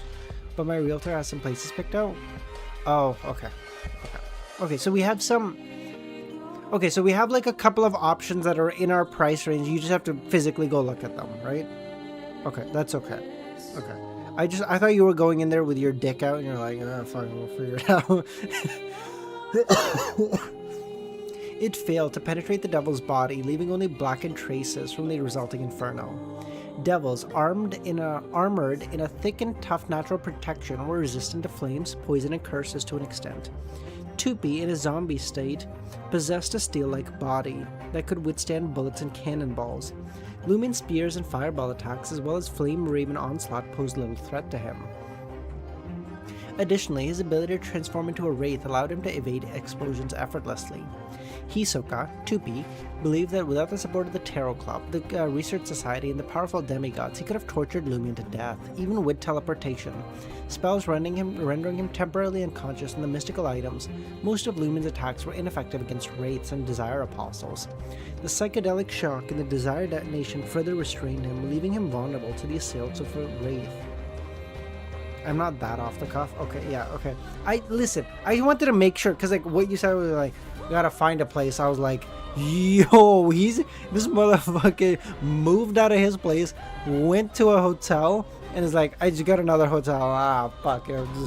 Virginia's big. I'll find something. Like, I was like, ain't no fucking way. Tupi noticed Lumin's figure reappear in midair. As anticipated, Lumin had chosen to teleport behind him and launch an attack, but there was a notable change. Hovering near the ceiling in the vent, Lumin opened his mouth, emitted a harumph. The moment the light shot out, Hisoka's figure vanished. In Lumin's eyes, a devil materialized. Long goat horns, dark skin, bat wings on the back, no longer wielding the sword of lava. Swiftly, Tupi transformed into a wraith, leaping into Lumin's eyes, deftly dodging the spell of Harumph. The double transformation didn't impede his wraith abilities. Lumin's face, a dark green hue tinting his features, his hands involuntarily rose, reaching for his neck. Prepared for such a situation, Lumin didn't resist. While he could still struggle, he didn't halt his hands or resist the wraith's control. Instead, he sank his consciousness into his right hand. The frenzied aura of the superiority dissipated slightly, causing Tupi to tremble. He detached from Lumin's body subconsciously and leapt onto the sink. Lumin activated, the mark on his right shoulder vanishing. This time he reappeared behind the Pride armor. The Pride armor spun around, raising the sword of light and slashing at Lumion. Lumin employed Spirit World Traversal again, vanishing. Within the mirror, Hisoka was bewildered. Why did Lumin provoke his own artifact? Am I not the target? Are there effects? Though he didn't know what was going on, Tupi sensed danger. First dual sequence enemy? Yeah, but this is so weird because they're one of the 22 pathways. They're both of the 22 pathways. Why is... How is he both?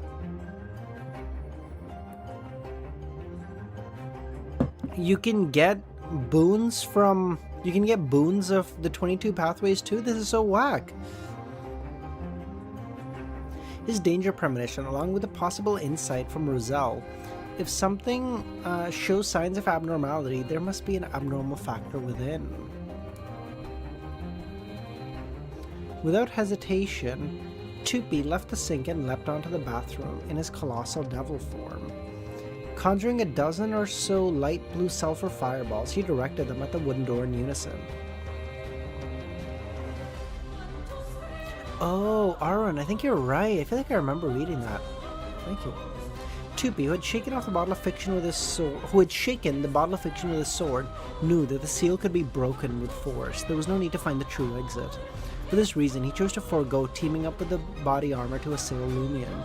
He reckoned that any further delay, even if Lumion were to fall on the spot, would lead him to being surrounded. In such a scenario, killing Lumion would render the effort meaningless. Certainly, Tupi wasn't about to let Lumion off this easily. Following the fireball assault, he clenched his fist and spoke in the devil language. Slow. This was a manifestation of the language of foulness, capable of stiffening and even halting the movements of targets. Considering the bathroom size, the radius of 7 to 8 meters covered the entire space. Lumion reappeared. Once more, he teleported behind the pride armor, conjuring a white fireball. Influenced by the language of foulness, both Lumion and the armor moved sluggishly. One launched a fireball while the other struggled to turn around. Rumble. The sulfur fireballs erupted. A translucent, illusory membrane materialized on the bathroom side. Like glass, it shattered inch by inch, leaving crisscrossing marks. The wooden door appeared, charred and pieced together, reminiscent of a child's broken toy. Observing this, Hisoka grasped another strike. That another strike could shatter the seal. This time he gathered 7 or 8 fireballs. On the opposite end, Lumion's fireball finally collided with the armor's back, assisted by the explosion. Amidst the clanging, this armor stiffed. Lumion activated the black mark on his shoulder and teleported away. Simultaneously, the armor overcame the effects of slow and turned around, but he couldn't lock onto its target. Tupi felt a surge of amusement. His only wish was that the relentless bombardment would shatter the seal completely, giving him ample avenue for escape. In the next moment, the fireballs collided with the wooden door. Tupi witnessed the armor squat down, driving the broadsword of light into the ground. What? Tupi's pupils dilated as he readied himself to become a wraith. If he becomes a wraith hit with the fucking light, wouldn't he get fucking rolled? Yet he held back, exercising restraint, aware of the consequences within the warrior pathway. Rumble. Simultaneously, within the explosion of the fireballs, the Sword of Dawn, embedded in the crevice in the stone tiles, disintegrated into fragments of light, densely packed. They formed a flickering, violent, sharp hurricane that swept in all directions. Hurricane of light. Since it couldn't lock onto the backstabber, it opted for AoE. The sharp, terrifying storm of light enveloped Tupi and Kolobo on the ground. Lumion materialized in front of the ladder, crouching down and shielding vital points. Aw, that's sweet. The washroom bore the brunt of the assault, the urinal wrecked, and the cubicles collapsed. As a depraved creature, Tupi had nowhere to hide. All he could do was endure. In the blade storms, Lumion's figure cracked inch by inch, shattering into mirror fragments. Mirror substitution. With his obstruction, Kolobo avoided fatal injuries, but couldn't escape multiple bleeding wounds. In Camus's office, crouched behind a table, Camus's face turned pale, tinged with a green hue. Camus strained to ignite the bolt of lightning in his eyes.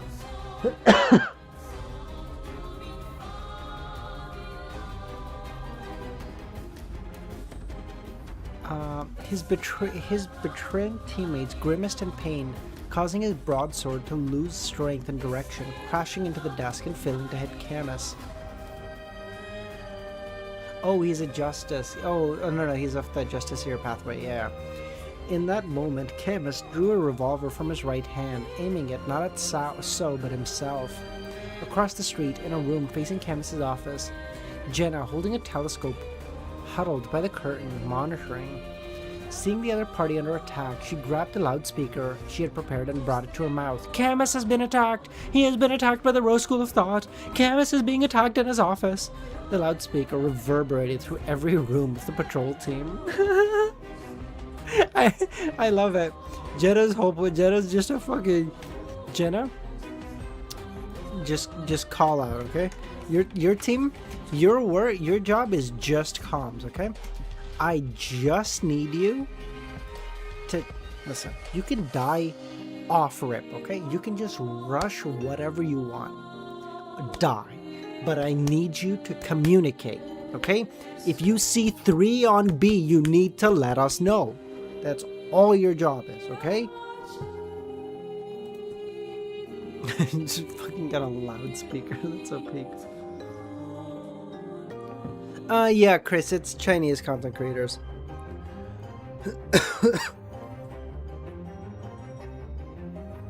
On the top floor of the beige building belonging to the patrol team, a middle-aged man heard Jenna's voice. Without bothering to trace the shout, he abruptly retrieved a white human skull from his pocket. The man, a mix of Intis and West Balam lineage, held the crystal skull and incited a mysterious language. In the next moment, a decaying palm extended from the void within, its joints thick and its skin bleeding. The palm belonged to a corpse that looked vaguely human, but resembled a monster upon closer inspection. Over 1.8 meters tall, its face concealed by a rusty bronze maze, and its torso composed of corpses from various species, including lions, tigers, black wolves, baboons, all in a severe state of rot.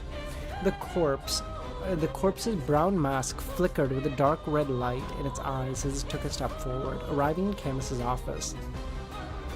Faced with Camus, who had a revolver in his right hand, staggering towards his forehead, the monster corpse removed its bronze mask. Underneath the mask, there was no nose, flesh, or bones, only 2 dark red balls of light and a mouth. The mouth opened wide, revealing a pitch-black interior. A terrifying suction force emanated from the mouth, affecting Camus's spirit, but having no effect on the documents, newspaper, or other items on the desk.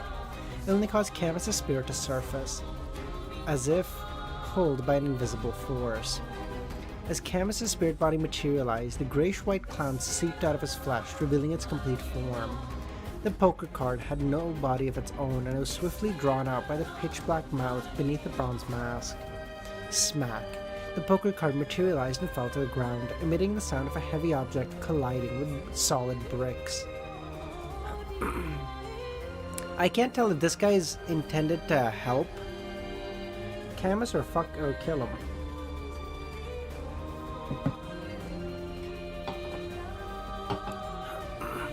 In the export shop, the male bathroom lay in ruins. Thanks.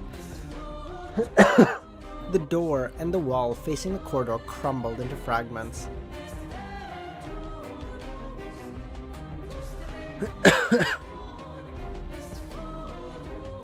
Oh, he was the one controlling So to kill oh, I see. The bottle of fiction had lost its effect. Amidst the residual fragments of light and the lingering sulfur smell, Tupi rolled out of his devil form. His skin bore hideous wounds and his flesh seemed to evaporate. 2 of the curved goat horns on his head were gone, and black liquid flowed from the cracks. The wings on his back were tattered. With Tupi's formidable strength, the Hurricane of Light and the Pride Armor shouldn't have caused such damage, but he was a devil. The Hurricane of Light possessed the unique ability to destroy evil creatures. It was like Tupi was undergoing purification while being sliced by fragmentary blades. What made it even more potent was their collaboration. Purification weakened defense and inflicted harm on evil creatures, spirits, and flesh, while the blades utilized purification to weaken defense and cut through. Had Tupi not resisted in his devil form and instead transformed into a wraith, he may have faced an even more severe injury. The hurricane of light could vanquish wraiths. Damn. Oh, it's so... Oh, this guy's getting fucking rolled, boys.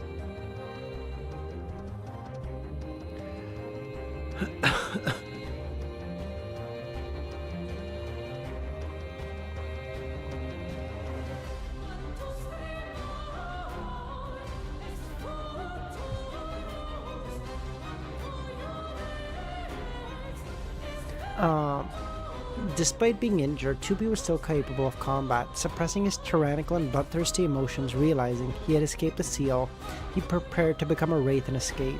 Just as he made the decision, danger premonition struck him. The malice came from behind, and in the shadows, Franca emerged. My demoness, let's go! On her left thumb, she wore an iron-colored ring with a thick band and a surface covered in small spikes. Franca's eyes flickered with lightning. Psychic piercing, hidden blade. Why do I sense you only now? The injured Tupi couldn't dodge and suddenly heard illusory shattering sounds. The sound echoed from Tupi's spirit body, the pain flooding his mind, compelling him to raise his hands. Seizing the opportunity, bro, this motherfucker's spirit body shattered? That can't be good. Franca swiftly took out a mirror and reflected Tupi in his devil form. Flames ignited in her left palm as she smeared it across the mirror's surface. Curse! The black flames erupted on Tupi's body, but nearly 2/3 were suppressed by his flesh and blood, leaving only a portion of the devil's form to be incinerated. Being a devil immune to certain curses helped Tupi endure the demoness's curse even better. Finally free from the influence of the psychic piercings, Tupi emerged engulfed in flames, transformed into pitch-black liquid. These liquids seem to originate from the deepest corners of the human heart, representing the most sinister desires and emotions. Tupi abandoned the wraith form, choosing the Desire Apostle's incarnation because the demoness's flames targeted the spirit body more. Before the liquid could elongate into a human form, he fled into the nearby darkness. Sensing the danger premonition, at the corridor stood Anthony Reed, donning a military... It faints me. Hold on.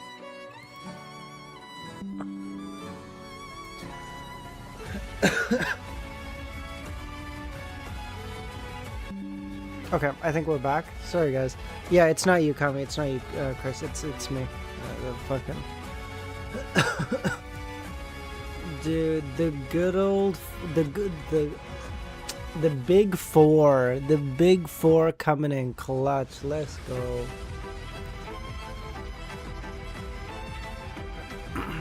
His eyes took on a faint golden hue, psychological invisibility, frenzy. Tupi's mind went abuzz, instantly breaking free from the Desire Incarnation state. His eyes and livor mortis appeared on his body. He appeared in a frenzied state, already grievously injured and subjected to psychic piercing and a demon's curse. He was on the verge of losing control. Sulfur fireballs pelted the surroundings, propelled by Tupi's instincts.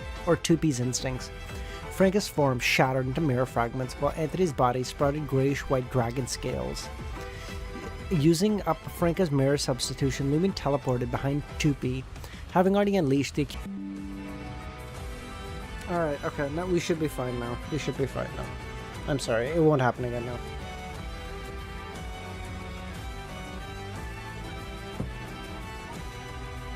Listen, I'm not that bummed-era, okay? If I have fucking tech issues, I know how to fix them, okay?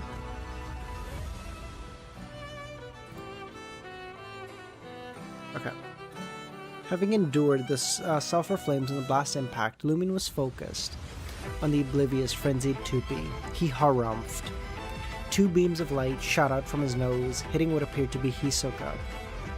What the fuck does it mean, what appeared to be Hisoka? Tupi collapsed, and signs of madness began to fade. LEMMiNO didn't allow him to reach the ground. Extending his right hand, he grabbed Tupi by the shoulder and teleported him to the spirit world. In seconds, he materialized at the edge of the primitive forest. Even during this process, he let out a harumph. The pale yellow light knocked out Tupi yet again. At that moment, a woman stood at the edge of the forest. It was Hela. Observing Tupi, No longer in his colossal state, but emitting a sulfuric scent, Hela nodded. It should be Hisoka. Every time Hisoka participated in the research society, he only disguised himself superficially. If Hisoka's true identity was targeted, Hela, who was responsible for providing the gathering venue, could still recognize him. LEMMiNO chuckled and it added a new spell of Harumph to him. Hela seized his arm and chanted an incantation. The two of them, alongside Hisoka, vanished. In the ancient and dilapidated palace of the nation of Evernight, LEMMiNO emerged. He harumphed yet again. Hela's tone chilled. I will let you enter the same dream. Thank you, LEMMiNO responded. Moments later, his thoughts blurred as he heard Valhalla's voice. It's done. LEMMiNO snapped back, gazing into the interrogation room, sitting opposite Hisoka. This member of the research society, Twanaku Tupian, bore light brown skin, a blend of northern and southern continent descent. His eyes gleamed flaxen, his dark hair, while not unattractive, his demeanor exuded indifference to life. At his sight, LEMMiNO smiled. He had sought Hela's assistance primarily to craft an environment where he could safely unveil his plan of capturing Hisoka alive. Otherwise, restraining Hisoka would have posed a significant challenge. Communicating with him would have been impossible if he remained unconscious. Destroying Hisoka's frontal lobe would strip away frustration, pain, and resentment, making it difficult to fulfill the requirements of the Reaper ritual. Thank you, Kami. I appreciate you letting me know. For like days, I was like, okay, I gotta read, I want to get to the advancement. I appreciate you. Thank you. Upon spotting LEMMiNO, Hisoka struggled, but an invisible force held him back. This was a controlled dream by Hela. Hisoka calmed down. How did you manage to evade my danger premonition? He looked down at Hisoka. No need for a demon hunter's assistance. A sufficient distance and a hypnotist will do the trick. Conspiracy showcase. Nice. Now he's going to showcase his conspiracy, which will complete his digestion, and then he'll take the Reaper potion.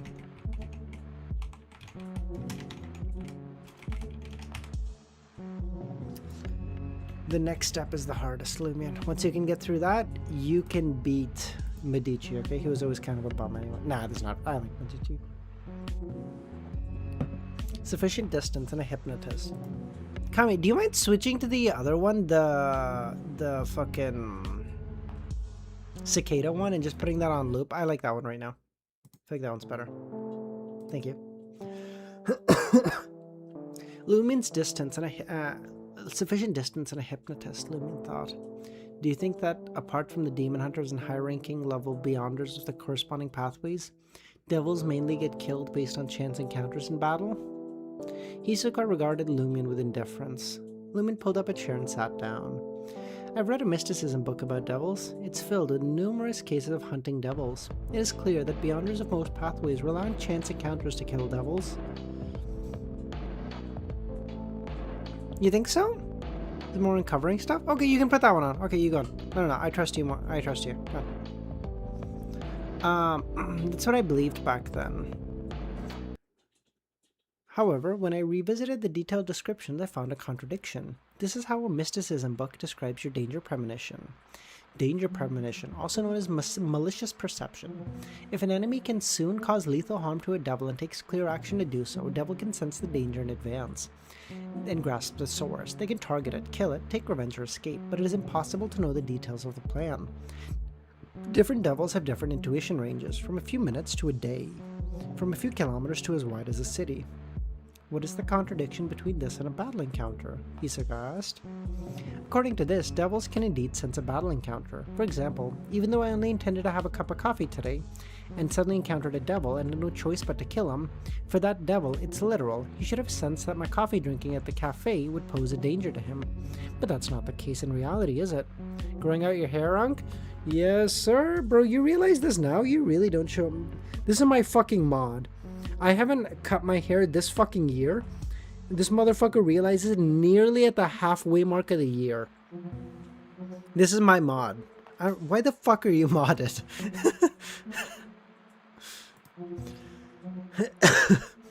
This means that a devil's danger premonition doesn't stem from fate. If it were a powerful beyonder of the monster pathway, there's a high chance they would suddenly feel that coffee isn't suitable today and avoid the danger. But you can't. The last bastion.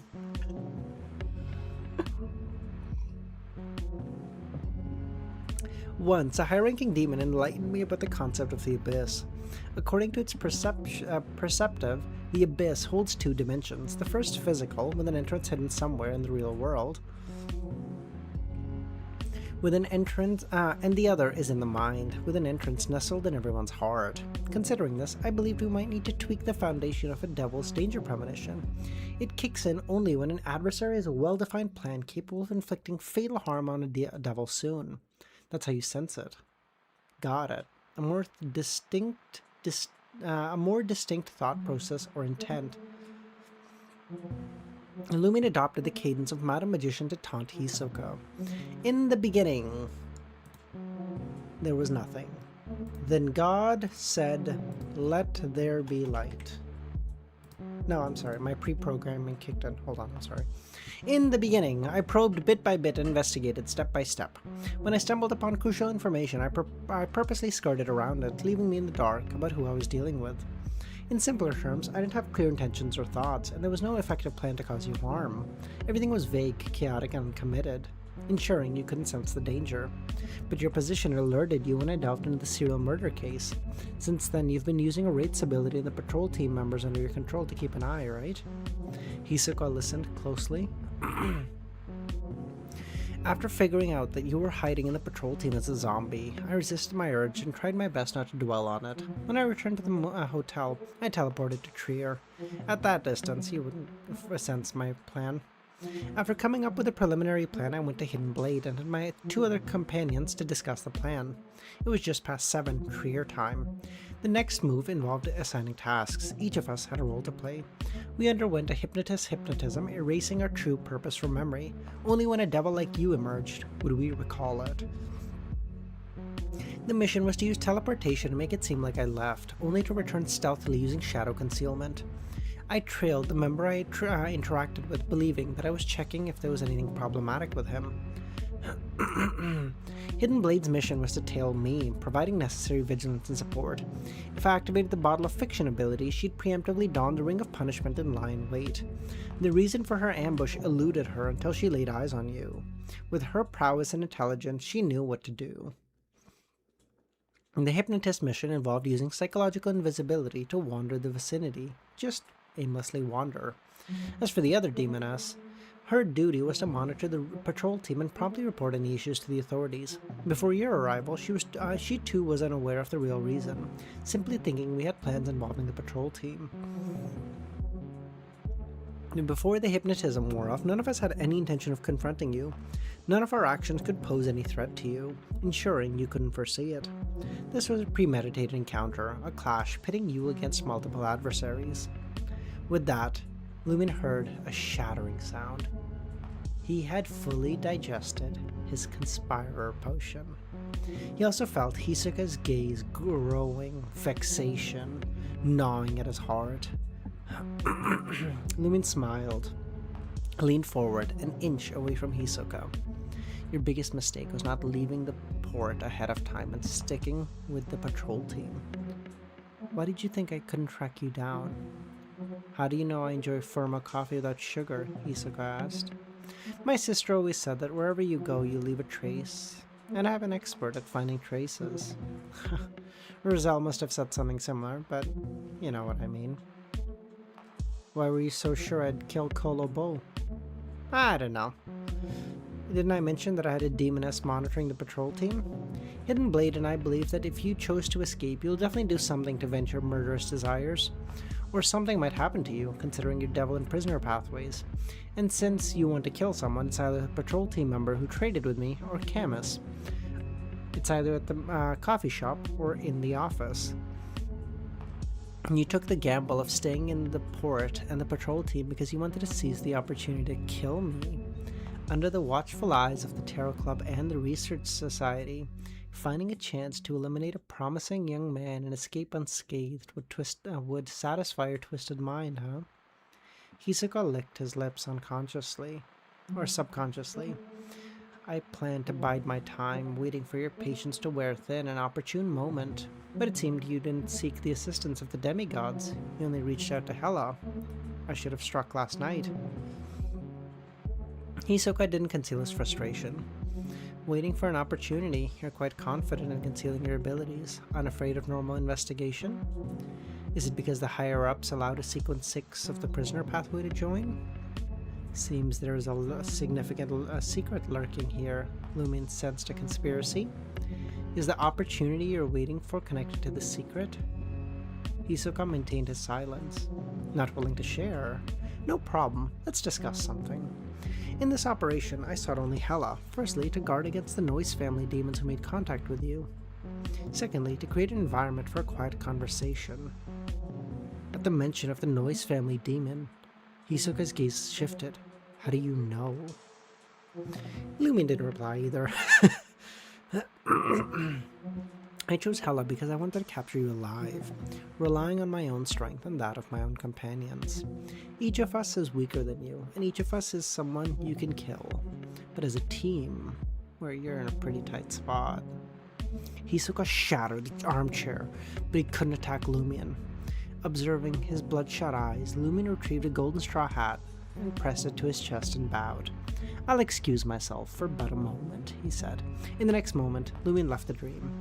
Shifting his sitting position, he leaned against the stone pillar from his traveler bag, retrieving Martner's characteristic teeth, blood, colorful, bearded horned lizard venom, hornbeam essential oils, and other items.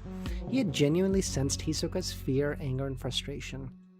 Although it occurred in a dream, it was reflected in Hisoka's true body as well. He was about to concoct the Reaper potion. So he's probably gonna like stab him in the eye and then go, got him.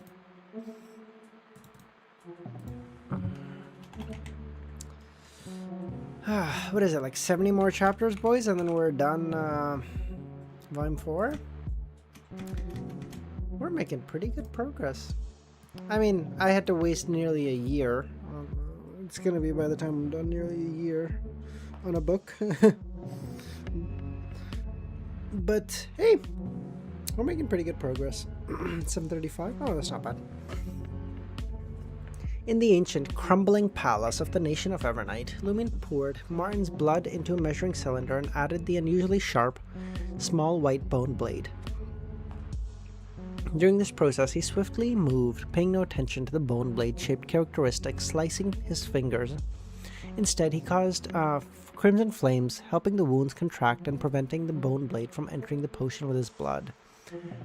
The physical pain heightened LEMMiNO's clarity and excitement. He added Martin's 2 teeth, the colorful bearded horn lizard venom, and the hornbeam essential oils. Bloop, bloop. Bubbles blipped in the blood, and the mysterious items dissolved. Soon, iron black dredges emerged from the bright red blood, as if a weapon had shattered inside. LEMMiNO glanced at the sleeping Hisoka, picked up the measuring cylinders, and poured the liquid in his mouth. I thought he needed to kill him, or was it just defeat? The pungent smell of blood, the unfamiliar taste of rust, and the burning sensation filled LEMMiNO's mind. It felt like being caught in a chaotic war, constantly facing blades, firearms, and relentless enemy assaults. Wounds appeared all over his body. Son of a bitch, am I being attacked by the potion? LEMMiNO muttered, bewildered.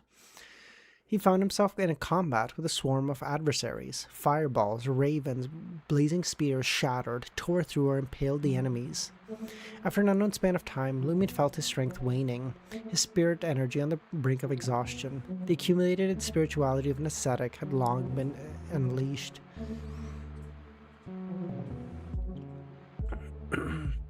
And used their... Oh, I see.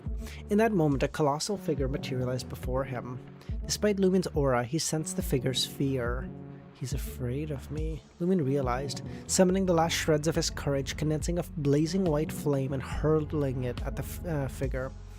The flames erupted, piercing the figure's head. The figure exploded, shattering. The entire battlefield crumbled. And LEMMiNO shook off the daze and found himself standing in front of the crumbling ancient palace.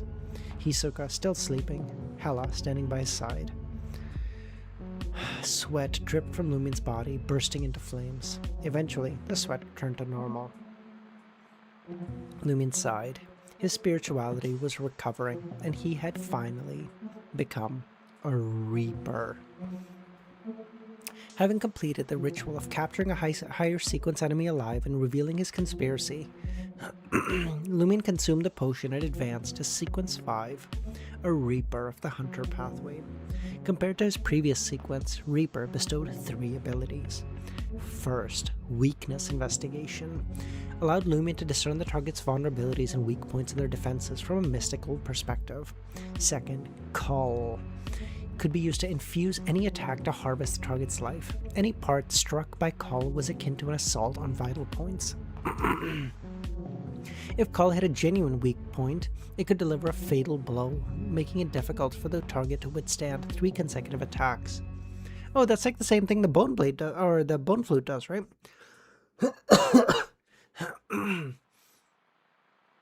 Third, Precision, allowing Lumin to precisely target a predetermined location and manipulate fireballs, ravens, or other spells that had left his body. He could split a colossal fireball into hundreds, striking different targets with precision, achieving an AoE effect. It was a far cry from a blanket explosion, being far more efficient. Both Cull and Precision demanded a substantial amount of spirituality, rivaling Lumin's current use of teleportation. The exception was the combination of Precision and Fire Ravens, as Fire Ravens could allocate a bit of spirituality and were easily manipulated. Even with Precision, the consumption of spirituality wasn't significant. Lumin also felt a significant enhancement in his spirituality. His mind cleared and his life force intensified. He could compress flames to a blazing white state in an incredibly short time, merging with spears and swiftly covering dozens to hundreds of meters. Ignoring the spirituality consumption, he could travel using this method.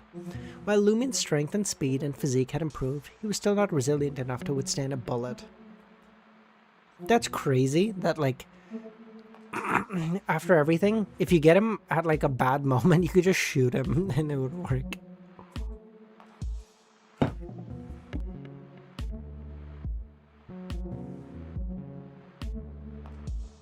At the entrance of the mostly collapsed male bathroom in the shop, the white body armor burst out, wielding a light condensed hammer. It searched left and right but couldn't locate its target, gradually seeming to calm down. From a nearby shadow, Franca emerged, her eyes assessing Kolobo within the bathroom. His life wasn't at risk. His injuries were significant, and he appeared weakened. He'll be the armor's next target, Franca thought. Seizing the opportunity that the armor was still on lookout for the backstabber and hadn't chosen a new target, she approached the armor and stowed it into her bag. "Meet up with Jenna," Franca called out to Anthony. In an instant, she melded into the shadows. Good job, Frank. I was afraid that Kolobo was gonna die. Surveying his abilities, Lumin felt a surge of delight. Reaper. If I were to confront Hisoka now, breaking through his defenses wouldn't be a big problem. My craving for combat has intensified. Lumin turned to Hela. "Thank you." "Your teamwork is impressive," Hela said. "Madam Hela, the ritual has succeeded, but I wish to enter Hisoka's dream again and ask about something." The ritual requires him to remain lucid. He may lie, but the questioning doesn't need him to be lucid. As she finished speaking, Lumin closed his eyes, slumping to the ground. He remained smiling, and his expression turned calm. In the interrogation room, Lumin took a seat across from Hisoka yet again. "Thank you for your help. I have become a Reaper." "So what? In a duel, I'd still kill you. If you hadn't joined forces with Hidden Blade and relied on numbers, you'd be dead." "If I can create an opportunity to fight with numbers, why would I fight you one-on-one? My companions are my strength." "Do you truly trust that hypnotist?" Hisoka asked. "It is dangerous to open your mind and body to a hypnotist. Aren't you afraid he'll take the opportunity to leave some hidden cues and bring you under his control?" "Maybe that's why I beat you." "No wonder Mad Lady said you weren't pure enough." "I do trust him. We've been through life and death together. And secondly, I would take such a risk any day of the week to kill all of you." Straightening up, Lumin locked eyes with Hisoka. "Even if I plunge into the abyss, Even if I descend into hell itself, I shall witness your demise. Hisoka fell silent. Lumen eased back into his seat, composed. I learned from Devilology that a devil requires a ritual to advance to a desire apostle. It is best if it's a special killing ritual. But other than the one 4 years ago, there's only been one in Port Pylos recently. And I've already killed a murderer. How did you advance? With a boon, couldn't you have become a desire apostle years ago?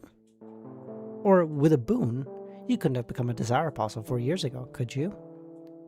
Just because you don't know doesn't mean it didn't happen, Hisoka smiled. Was one of the 2 pranks to cover up your advancement ritual? Lumen ventured, drawing from the scattered piece of information he had gleaned from the peripheral members of the April Fools, like scattered pieces of a puzzle. The tales spoke of the chaos unleashed, the disappearance of gold in the depths of Devise, and a clash of townsfolk in the primitive tribe of Tizamo, resulting in a tragedy. Lumen suspected that Hisoka's advancement ritual had been shrouded in the chaos of the Tizamo prank. You're quite perceptive, Hisoka sprawled with approval. What's up with the Noise family demon? He treaded cautiously, sidestepping the celestial worthy and the mother tree of desire. For now. Hisoka's expression turned cold. I aim to utilize him to acquire something and carry out a ritual to appease him, but he only formed a connection with me. He only granted me an opportunity 2 years ago. 2 years ago? The pranks in the gold mines in the town of Tizamo took place after this. One happened at the close of the preceding year, while the other unfolded at the close of last year. Lumen started suspecting that these 2 pranks might have had motives behind concealing the advancement ritual. Before he could delve further, Hisoka asked, "Why didn't you seek the Tarot Club's assistance this time?" Lumen arched his eyebrows. What does it matter to you? Even without them, I could have successfully dealt with you. He said, "Bitch, I don't need him for you. Get the fuck out of here. Who you thought you was? You're not that guy, pal. You're not that fucking guy."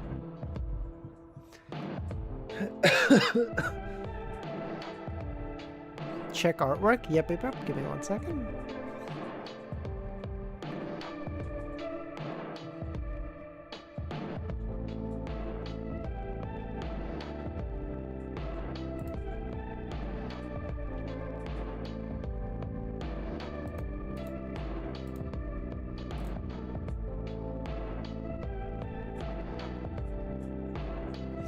Louis Berry. Oh, this is nice. This is quite nice.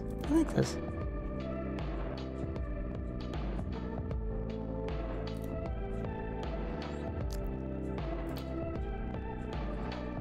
Oh, wow. That's really cool. The chains? I feel like I've seen like a bunch of artwork from the same artist. They have like a very... I don't know. It's kind of hard to explain, but every artist has their own like unique style. It feels like I've seen the same style. Thoughts on the conspiracy? That was very good, dude. That's the official art. Oh, okay. That makes sense. Okay. That was very good. I didn't anticipate. I figured you got. What the fuck? Oh, sorry. I don't know why, but I figured Klein this time would say like, "I'm strong enough. I want to do this myself." But maybe Klein just doesn't have it, because like he said, he's like, if I can't fight you 4-on-1, why the fuck would I bother, bro? Klein. Lumion. Like it makes sense, right? Like he'd. I don't know. I just thought he'd be like, "Nah, this one is for my sister." But again, maybe he wants to do Loki by Loki? Yeah, Loki by himself. Look at the vid I sent. Oh, fight back, Vish. Yeah. Okay, I know what you're talking about. How Lumen and his team were acting. Yep. Just. Get him up.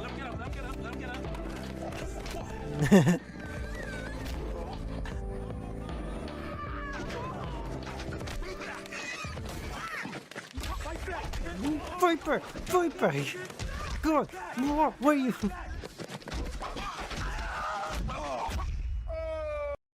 Oh god, what have I done?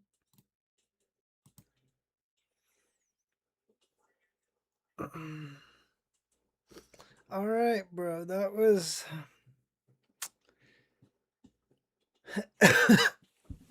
that was pretty good. And now we're at the sequence I've been so excited for from the start. Reaper. We are now at the same level as the strongest hunter of the Fog Sea that came before him, Anderson.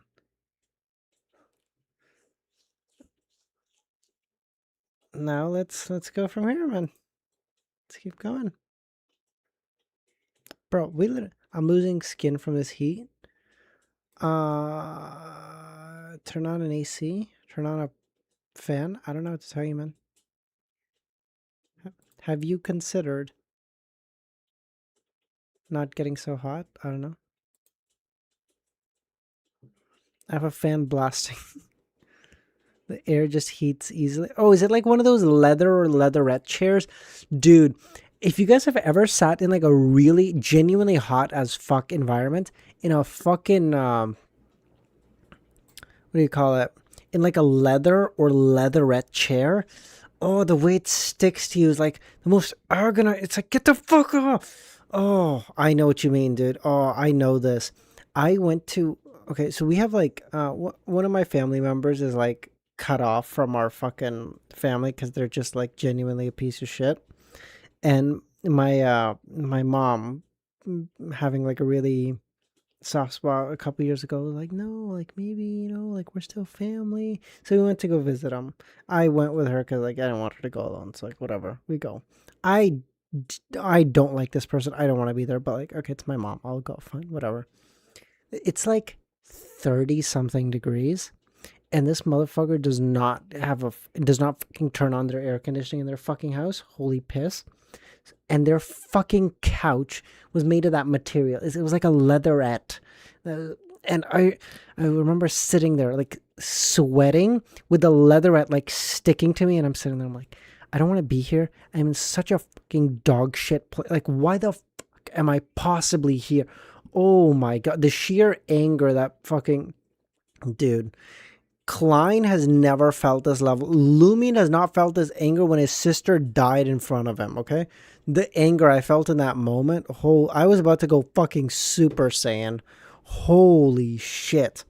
Also, since Anderson became a pirate hunter, it was probably to digest the Reaper potion, right? See, I thought he became one before Arn. I thought he was one before, but it could be. All right, guys. That's it. We'll call it there. Day stream tomorrow. Tell that bitch Dara if she wants to stream tomorrow that she's not cutting it on my time, bitch. Okay, I got a set time during the weekends. That bitch is not cutting into it. She can do it after, she can do it before, she can do it whenever. Not my problem. Don't even think about cutting into my time. I will cut you, bitch. All right, that's it. Bye, boys.